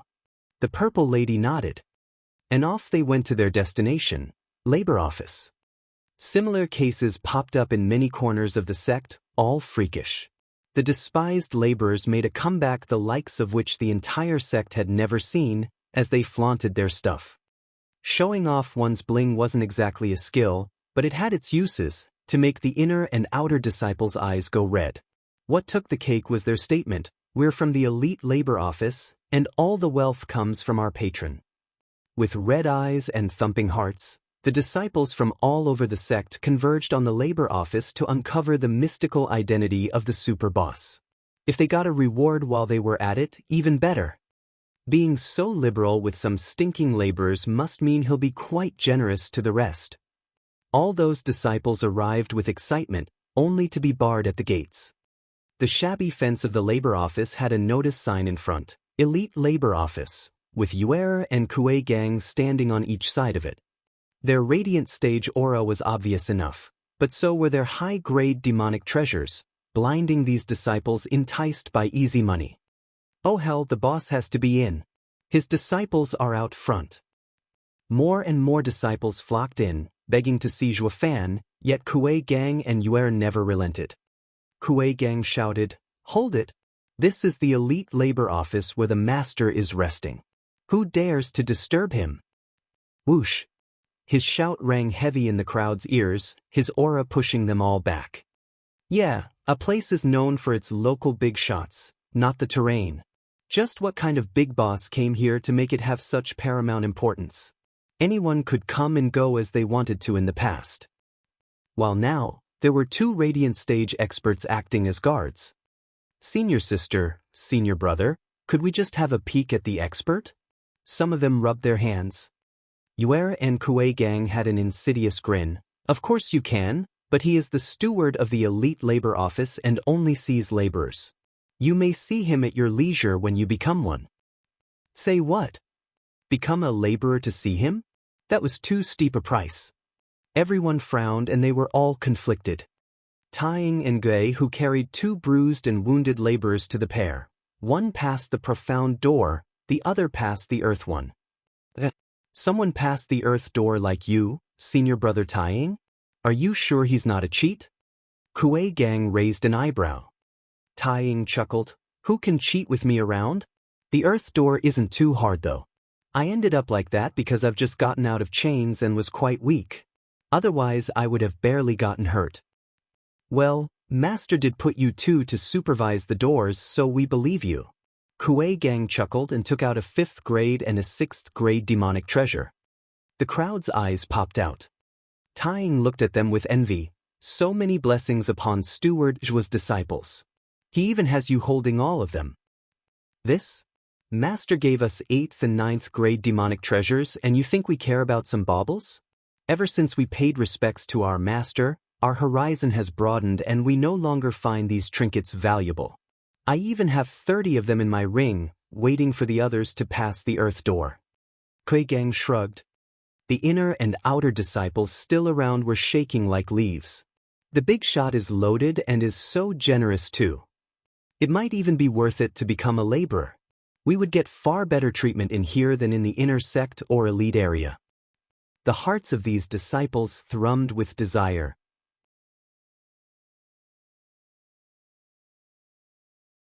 Chapter 571, Inner Sect Quakes. Chapter 571, Inner Sect Quakes. It's insane. They've all gone crazy. Venerable Sure was enjoying the cooling breeze in his courtyard, so peaceful, so quiet, then a shriek broke his relaxation. It was the second elder, all enraged and panting. What's up with the perv? He's always indulging himself whenever he gets the chance, so why is he so peeved? Venerable Sure raised a mocking eyebrow. Second elder, what has gotten you so testy? Venerable Sure, I'm not angry at you. It's this darn situation. Second elder gesticulated, finding it hard to quell his rage. Those hussies of mine have asked me to let them go to the labor office. You tell me if it warrants anger or not. And to think that I made an exception when taking them in to help them become inner disciples, yet now they've just left me. Labor office? Venerable Sure squinted. Have they lost it? No matter how lustful and whiny you are, neither is bad enough to choose the labor office over you. Are they just throwing a tantrum? No, Venerable Sure, in fact, the labor office. They've all gone mental. Another person rushed over and shouted his indignation. They watched a tall and buff man roaring. Venerable Sure was even more perplexed now. Seventh elder, what happened to you? What else? It's that damn labor office. Seventh elder was blowing a gasket. Second elder had found his soul mate in plight and asked him, your disciples came crying to send them to labor office as well? Come crying? That would have been way better. Seventh elder flicked his sleeve. Those brats are demanding it. They all want to go to the labor office, and what about me? How can I be a respected member of the elder community without proper disciples? Of course I refused, but those brats stole my pills and ruined my home. They were doing all kinds of crimes, one bigger than the last. Now I have locked them up, to reflect. I'm outraged. Venerable Sure listened to their rants and grew unsettled by the second. What on earth happened? Why have inner disciples flipped with no rhyme or reason? Venerable Sure, you still don't know. The two sighed and the second elder explained, labor office has an aberration, throwing out pills and treasures like garbage and even establishing some elite labor office. As long as a laborer passes his tests, they'll get treasures and pills, resources even. They get more stuff than even an elite. The news has made the disciples lose their minds, all coming up with strange plans to get punished and be sent to labor office. This fight is harsher than even in the inner sect competition. Venerable Sure's face fell and he frowned. Labor office again. Sect leader has played his hand, I see, and he played it big. Sect leader? The two cried. Venerable Sure was certain, it must be him, or how else can the labor office without any backbone cough up so many things and upset the sect's peace? Sect leader is planning to use the lower rung to crush the higher ones, to aim for us. You two, convene with the elders and venerables. Let's see just how far is sect leader going to take it. Venerable Shur's eyes flashed and the two cupped their hands. Yes. Dang. The ringing spread across the inner sect and the oldies rushed to the hall. Xie Weiyue frowned, walking over as well. The place was packed. Who called for this meeting? Xie Weiyue took his rightful seat and demanded an explanation. The copper bell can only be rung in times of great crisis, unless the sect leader does it himself. Have you forgotten, or is the sect in grave peril? Xie Weiyue's icy words made everyone shrink and stammer. Venerable Shur stepped forth with a bow. Sect leader, I have rung it. There's an urgent matter in need of your attention. And what might that be? A siege? Xie Weiyue raised an eyebrow. Venerable Shur shook his head. Inner chaos is more pressing. The unity of our people will brave any dangers. Demon scheming sect will survive. Which makes this inner trouble a pressing matter. We have to settle it before it affects our safety. What could have happened to be so critical that it would lead to our destruction? Xie Weiyue had a savage look staring down at Venerable Shur. Venerable Shur's eyes turned to his fellow oldies. Elders, venerables, how many disciples are exhibiting odd behavior? How many are talking about going to the labor office? I've lost half of my disciples and it won't be long before I have none left. A grizzled old man spoke with pain. Then another one mocked, You fool, just refuse. You're the fool. If I refused, who knows what they'd do, who'd they piss off? I used to scare them with labor office threats, but now they'd accept it on the spot. Yeah, my disciples are going crazy as well, shirking all responsibilities. What am I supposed to do? Labor office is the latest fashion all of a sudden. Everyone is dying to go there. The old-timers devolved into a clamor, a pissing contest for who had it worst. It was a greater havoc than when Monkey King ran amok in heaven. What used to be a drive for the disciples to get into the inner sect had turned 180 degrees and become a drive to plunge into the labor office. And the blow that hurt the most was labor office being out of these old-timers' control. They would lose all power in a matter of days and wouldn't be able to do anything about it. The disciples no longer gave a damn about them, and this was a crushing blow to their ego. Eyeing the crestfallen veterans, Xie Weiyue hid a smirk. This was exactly why he brought Zhuo Fan over, to curb their greedy nature. Give it a few more days and the inner sect will collapse. Venerable Shur turned to Xie Weiyue with a bow. Sect leader, do you see? In a state such as this, the environment is no longer suited to promote learning and nurturing. With the entire balance turned upside down, it will soon spread to the entire sect, until the sect is no more. What will you have me do then? Xie Weiyue smiled. Venerable Shur bowed. Sect leader, remove that so-called elite labor office's false name and reorganize the labor office. Please, sect leader, reorganize the sect. Uphold the rules. The other oldies echoed. Xie Weiyue laughed in their faces. I will uphold the rules indeed. But with the labor office being the lowest rung of the demon scheming sect, it hasn't seen administration in ages, leaving it to run its course. And if a man of great talent were to come out of it, he would be just like High Venerable. It is the only hope for all those criminals, where a great merit will lift them above this wretched station. This is the sect's rule, our rule. Touching the labor office equals relinquishing all that we stand for and our ancestors. Xie Weiyue's icy glare drove a shiver down their spines. Going against their ancestral teachings was a heavy crime for them as well. Demons had no ethics, but for their sect, they had to have rules or chaos ruled. Everyone shook their heads at the sect leader's stance. He had no intention of helping them deal with the labor office. In fact, he was against it 100%. They were free to try, but would suffer the consequences. Some elders who were thinking of causing a scene at the labor office perished this thought on the spot. Venerable Shur stood up at Xie Weiyue's side, having seen this coming. Only his eyes flashed. Venerable Shur is right about one thing. Everyone aims for a higher standing.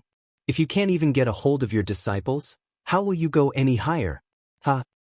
Xie Weiyue left with a self-righteous grin, strutting out of the hall and leaving the oldies choking on their words.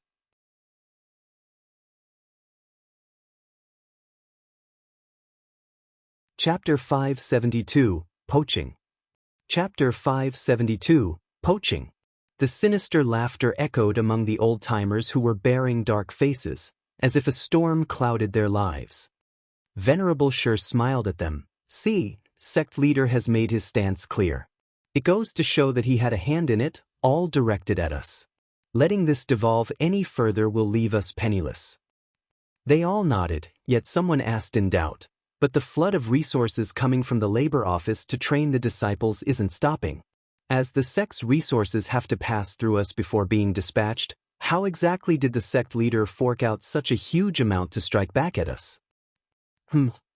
Venerable Sure pondered and shook his head. It eludes me as well. But one thing remains unchanged, we can't let the labor office's attraction go on. As we don't know the full extent of those resources, no matter how we regulate the sect's resources, it won't affect the labor office. What worries me is that when we are left with no disciples, sect leader will use this as an excuse to take control of our rightful resources. That remark hit right where it hurt them the most, and the old men were wrought by pressure. Taking away their resources was akin to crippling their status in the sect. Sect leader's drastic move is ingenious. Second elder exclaimed. The rest snorted and nodded. Venerable Sure's eyes were constantly moving. Yes, sect leader did use a great move, but can't we do the same and beat him at his own game? What do you mean? Everyone asked. With a crafty glint in his eyes, Venerable Sure began. Sect leader has put out this elite labor office as a bait to draw our disciples in. But as long as we settle our own disciples, it loses its effect. And as the labor office's resource upkeep keeps rising, it will soon run out of fuel and no disciples will approach. It will ruin his plan for good. Let's see who lasts the longest. Brilliant. Seventh elder gave a thumbs up. We'll just play the waiting game and one day it'll run out. And then chaos will follow with him crying, ha. Seventh elder's laughter echoed in the hall, infecting the others to do the same. If sect leader thinks he can steal our rights, he'll have another thing coming. But then someone said, how do we stop disciples from going to the labor office though? It might work for a short time, but not forever. The startled folks turned to the frowning grand elder. How are they going to handle their disciples? Venerable Sure shook his head, his eyes flashing murder. We set a precedent. If the disciples don't hear reason, we'll kill a couple and they'll all fall in line. Heart sinking, the other oldies looked around awkward. It wasn't that they couldn't, since they were demonic cultivators at their core, but earning such a bad name would make sure they don't get any more disciples. Since you have no disciples, you don't deserve these resources. It all came down to interests, forcing these savage demons into shying from doing the unthinkable, killing their disciples. Venerable Sure sensed their worry and chuckled. I know your fears and can easily deal with them. We just have to do it together so that there will be no difference between who the disciples choose. Is everyone willing to bear this stigma? Heart thumping, they all nodded. With everyone else killing disciples as well, we'll all earn a bad name. Desperate times call for desperate measures. With all of them seen as evil, the disciples would have no choice in the matter.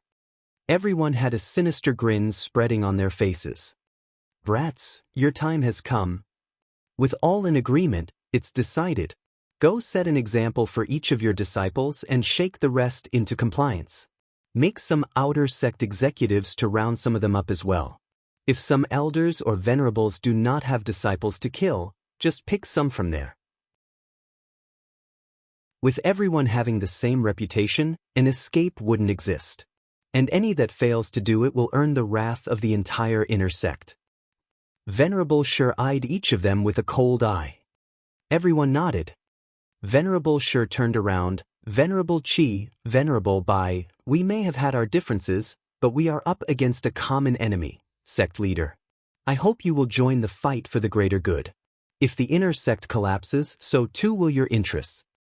The two sighed and nodded. Venerable Sure beamed. With all oldies of the inner sect of one mind, Siewue's plan had no chance. More than half of the sect's power was held by elders and venerables.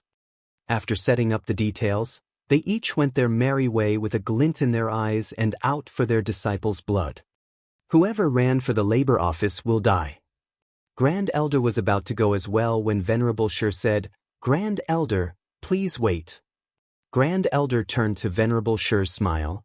"I heard you've cast out your prized disciple into the labor office.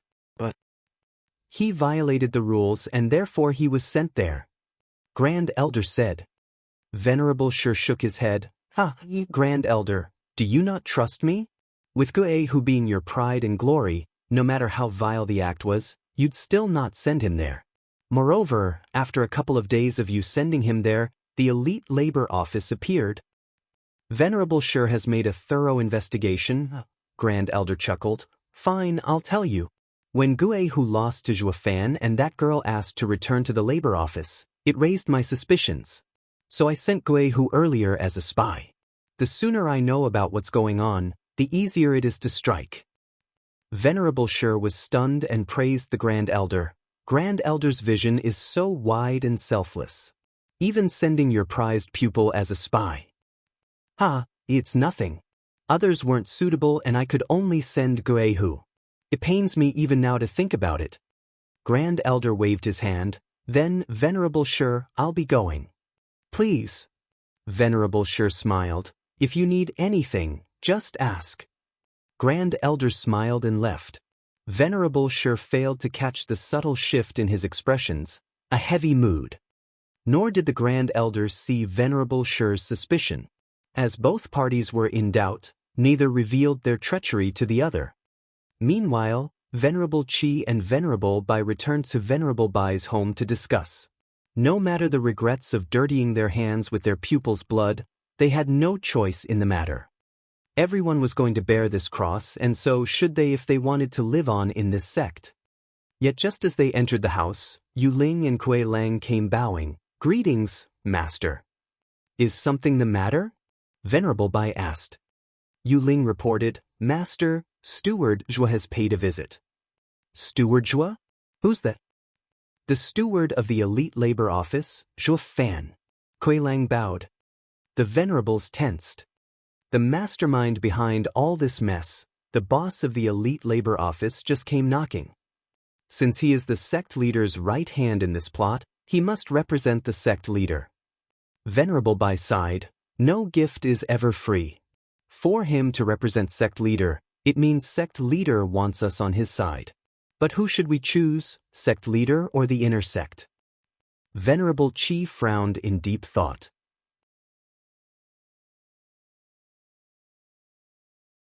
Chapter 573, Negotiations. Chapter 573, Negotiations. "Steward Zhua, forgive me for not showing you in." Entering the lounge, Venerable Bai saw a youth with white hair sitting there, the one and only laborer that shook Guehu to the core in one blow, and bowed. Venerable Chi cupped his hands as well, but more for his status than Juefan himself. "Ugh." Juefan waved them. "Venerable Chi and Venerable Bai, I presume. You're too kind in your favor for little old me. I am but a laborer, how could I possibly have venerables show me such courtesy?" Steward Zhua, no true ruler is without capable men. With Steward Zhua making the labor office a hot commodity, respect is more than deserved. Venerable Chi smiled. Juefan nodded with a smile as he got down to it. "Since venerables have already guessed that I work for the sect leader, then you must have also guessed the purpose of my visit." "Ugh." The two paused and Venerable Bai sighed. "We understand sect leader's design, but not his actions. We are venerables, giving our all for the sect and not tangling with unnecessary squabbles. I mean, we are part of the inner sect and cannot follow the sect leader's request." Venerable Chi sighed, putting on a pained face. Juefan figured as much since the start and smiled. The elder and venerable meeting had long since finished, yet everyone stayed behind even as the sect leader left. "Did you perhaps come up with a secret plan?" The venerables shook their heads in unison. "No comment." "I can pretty much guess anyway. Uniting the entire inner sect in the face of this adversity." Juefan snickered and eyed the wooden venerables. "But did you ever wonder what you'd do afterwards?" The venerable's brow shook. Zhuofan knew he had them and drove in for the kill with a shout, "Kuei Lang, Yu Ling, your masters have asked for you." The venerables eyed him suspiciously. Kuei Lang and Yu Ling came bowing. "What can we do for you, master?" "Nothing much. They've been bored as of late and wanted to know about your life over the past decade in the labor office." Zhuofan cut in. The four were stumped about his point. But since the venerables stayed silent, the two acquiesced to Zhuofan's request. How despised they were, how they grew accustomed to the mean looks, the fighting in the labor office, the many brushes with death, and the blood and sweat they shed to work their way to the top of the labor office. As the story came to a close, the two's eyes went red, reliving those moments of pain. Yet the venerables hadn't even flinched. "Are you done?" Venerable Bai asked. "Steward Zhua, what is this? You don't feel it?" Zhuofan raised an eyebrow. The venerables shook their heads. Venerable Qi chuckled. "Steward Zhua, you're too green. The path of demonic cultivators is wrought with pain and injustice. Labor office is just a phase in their long tempering. Did you think we'd be sad over our disciples' pain and loss? How is that a demonic cultivator? Was this what I had you feel?" Zhuofan shrugged. "What I meant was, who was the catalyst to their bitterness? Who was it that laughed in their face? It matters not that they were ridiculed, but who did the ridiculing in the end?" Shaking, the venerables caught on at last. Zhuofan grinned. They were framed, but that's their own stupidity to blame. Yet the culprit did it with blatant disregard of their masters. "And why did you work so hard to have the two back under you? Wasn't it because you had no one else under you to use after they were sacked?" "Oh, the horror. Disciples are of little value, yes, but you two just laid there getting bitch-slapped and didn't even twitch. I, for one, take my hat off. I sure as hell couldn't accept it. Touching my disciples is raising their hands at me. Venerable Qi said just now that I am green. True, I am still very much green. Many things I can't stand, even being called a bastard." "Enough." Venerable Bai snapped in anger. "Zhuofan, I am showing respect to you out of kindness to the sect leader. Don't push it." "Did I? Have I slapped Venerable's faces?" Zhuofan snickered. "That guy bitch-slapped you for decades and yet you still want to be his errand boys. While I haven't been in the sect for long and cared for your dear disciples, yet you want to make me the enemy while keeping him as your ally. Who's the excessive one here and who's despicable?" The two glared as their fists tensed and their beards shook. They soon had had enough. "Zhuofan, enough of your taunts. All the elders and venerables of the inner sect are in this together. We rise and fall as one. Go back and tell the sect leader, thank you, but no thank you. Now don't be too hasty. Aren't you all fighting to get the same thing, resources? But did you ever wonder that once all this blows over, if they'll get the pie while you get the scraps? When the inner sect is finished, we won't even have the scraps." Venerable Bai was finally honest. Zhuofan smiled, having got what he wanted. "I can give you what you want. Since the inner sect has no scraps, you are welcome to join the labor office to revel in a juicy pie." "What?" The two shouted their disbelief in unison. Zhuofan said, "To be totally honest, the labor office is overcrowded and needs elders or venerables' supervision. If sirs find it appropriate, you are welcome to the labor office to take over. In plain words, sect leader wants elite labor office to become the new inner sect for raising elites. Even with how deep-rooted inner sect is, it'll only be a matter of time before it's empty. Venerable Sure is in control of the inner sect. He gets the pie and you get the scraps. But by coming to the labor office now, you'll get the pie and he won't even get to touch the scraps. You do not have to stick with them. Come now and enjoy the most, or later and you get nothing." Their eyes twitching, the venerables' hearts shook. Sect leader wants a new inner sect. But the elite labor office is too fresh and who knows how long it'll last.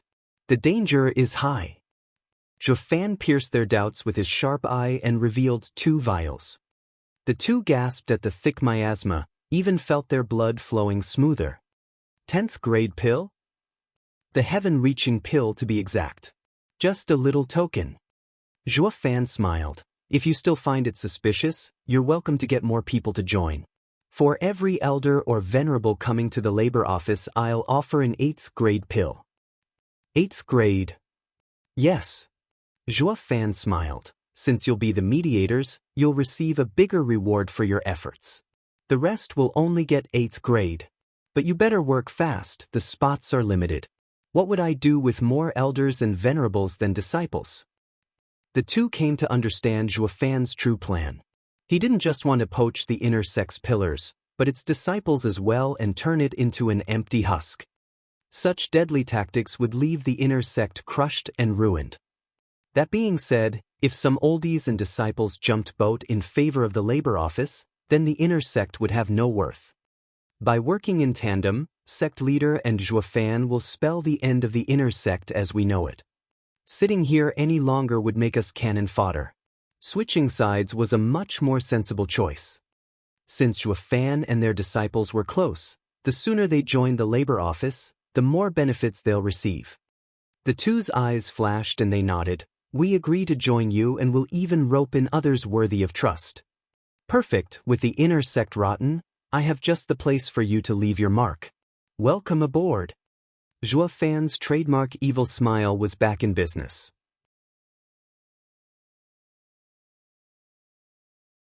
Chapter 574, Dragon Soul Rumor. Chapter 574, Dragon Soul Rumor. Master, you're back. In the demon scheming sect's cemetery, Gui Hu, Tai Ying, Kuei Gang and Yuer were overlooking the 4 doors, while Elder Yuan took stock of the new laborers and sent them here. The once desolate and eerie cemetery had become a popular spot for eager laborers. Yuer cried out seeing Zhua Fan approaching. Kuei Gang grumbled, Master, where have you been for the past 3 days? We've been working hard here and you were goofing off? It's wandering off. You better remember that, brat. Zhua Fan smiled and bopped his head. Kuei Gang pouted in annoyance. Isn't that the same thing? Just where could you wander off in the demon scheming sect? Gui Hu hesitated before muttering, Steward Zhua, you said you'll let me stay by your side. Could you take me with you the next time you go? Haha, I know what you mean, but this time was different. Zhua Fan grinned. Besides getting the 2 venerables, he used the past few days to pay a visit to other known disciples Kuei Lang and Yu Ling pointed out. Poaching had become a walk in the park for him, knowing each side's reasoning fully well. And besides all that, getting the disciples had a far greater impact than some oldies. He didn't take Gei Hu since he was Grand Elder's disciple. While the guy came to him to train for the Double Dragon gathering, he would rather play it safe when it came to pulling the carpet from under the other party. Gui Hu understood his reasoning and nodded. Elder Yuan spoke up, Steward Zhua, for the past few days, the line of inner and outer disciples has been thinning. Of no importance. It's up to them if they want to come or not. We can't force them. Zhua Fan waved his hand and turned to Gui Hu's group. What are you for standing around for? Get back to your stations. And you, Gui Hu, keep that heavy savage energy hidden. You need to show restraint. That's why I've placed you here to supervise, to train your heart and learn restraint. They all nodded and returned to their posts. Only Elder Yuan remained and smiled at Zhua Fan. He knew Zhua Fan only said it for the 4 kids' sake while he had a different intention. Sure enough, Zhua Fan began with a sigh. Young ones are too green in handling affairs. It's not that I don't trust them, but fear they will be rash and expose your plan. I know, Elder Yuan laughed. Zhua Fan said, Elder Yuan, I've been running around the inner sect these past few days and noticed that the old geezers are making a move to curb the disciples' new trend. They noticed our plan then. They have to get a grip on their disciples and no amount of effort on our part will change that. The sect's situation has always been up to the people's trend. Venerable Sure is too sharp to not notice it. Elder Yuan turned heavy. Zhua Fan mocked. Be that as it may, too bad the inner sect isn't so tough after all. The oldies are too much at odds with each other, even as they band together to weather the storm. All I need is to instigate them and a crack shall form, and with a few promises, they'll turn faster than flipping a book. Venerable Qi and Bai will do the splitting for me, while with Kuei Lang and Yu Ling's help I've got some strong inner disciples on board. The favor I gave them is showing its worth. I am amazed how Steward Zhua's every step is calculated and controlled. Ha, Elder Yuan laughed. Zhu Fan rolled his eyes. Please, I had to waste 2 10th grade pills for those venerables. And that's just the start. For the other oldies I will have to give an 8th grade pill each. I'll be ruined at this rate. Are you running low? How much do you have left? Elder Yuan jerked. Once Zhu Fan's pockets ran dry, the plan would be shot and flushed down the drain. Zhu Fan squinted. Why do you care so much? You think I don't know that just after telling you that I can raise a sect, the next second Xie Weiwei came telling me to do so? Think I'm stupid? Telling you about my wealth will make you do everything to make me spend it all. That means you have plenty to spare, huh? Great. Elder Yuan nodded and smiled like a weasel. Zhu Fan's mouth twitched, though he didn't care that much. He could keep up with the expenses for a long time, but that didn't mean he wanted to. The faster he finished this plan, the faster he paid back Xie Weiwei's favor and would be free. He never once cared about the demon scheming sect. It was all for the sake of being able to leave. If there was one place he'd rather spend his time at, it was that new little house. Elder Yuan noticed it as well and sighed. The kid has no connection to the sect, even with his 2 disciples here. Elder Yuan smiled. Steward Zhua, you've gone to such lengths and spent so much for the sect, and having received nothing in return must have put you in a bad mood. Then let me tell you a secret rumor that might be of little help. What rumor? Is it Xie Weiwei's gossip?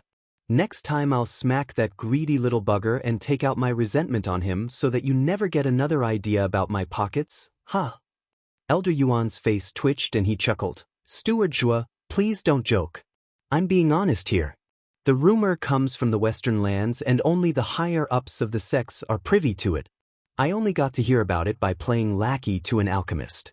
It is about the secret of the Dragon Vein Soul. Dragon Vein Soul?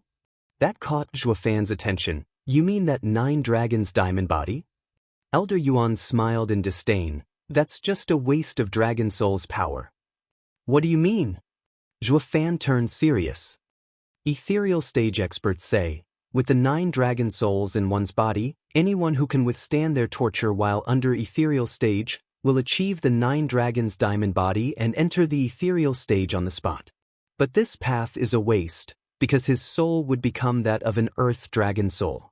No different than those other 9 dragon souls. So when meeting another ethereal stage expert, your body may be tough, but your soul will be weaker. The better way of using dragon souls is the 10 dragon soul convergence. Conjoining heaven and earth, activating the heaven vein and drawing the 9 heaven dragons' powers into yourself to form the heaven dragon soul. It is beyond anything the earth dragon soul can achieve. This soul's natural aura can quell another's soul and make battles far easier. Rumor has it that the earth dragon soul is a top soul, but lacks in both attack styles, and one could only skip 2 layers while the Heaven Dragon Soul can skip 5. What? Zhu Fan was astounded, having never heard of anything related to Heaven Dragon Soul. Closing his eyes, Zhu Fan recalled the 9 Serenities' secret records and its contents, but nothing about it was mentioned. Not even the 9 Serenities' Emperor knew. Though there was one thing that drew his attention, pertaining to the true Dragon Soul. Sacred Domain's dragon race had the dragon tomb where its generations were buried and the dragon power ran strong. By using it to refine the soul, the strongest dragon soul would take shape. But that place was the dragon race's restricted area, under tight guard. Going there as anything but an ethereal stage was a death wish. While after reaching the ethereal stage, one lost a crucial chance to form their soul, so no one would think of going there to refine a true dragon soul.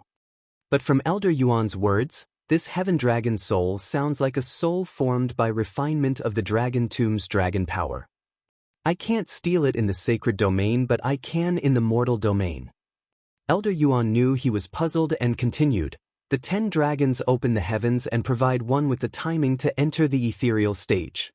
Though lacking in the 9 dragons' diamond body's toughness, It matters not when soul is all that counts in the ethereal stage. In the Western lands we are in, only double dragon sex exalted double dragon manage to achieve the heaven dragon soul. You're tuning in to the Passion Pages YouTube channel. We're so grateful for your support, and don't forget to subscribe to join us on this incredible journey through captivating stories. Your generosity through donations truly makes a world of difference, as it's the primary source of revenue that allows me to expand and enhance this channel for you. Thank you from the bottom of my heart for being a part of this adventure.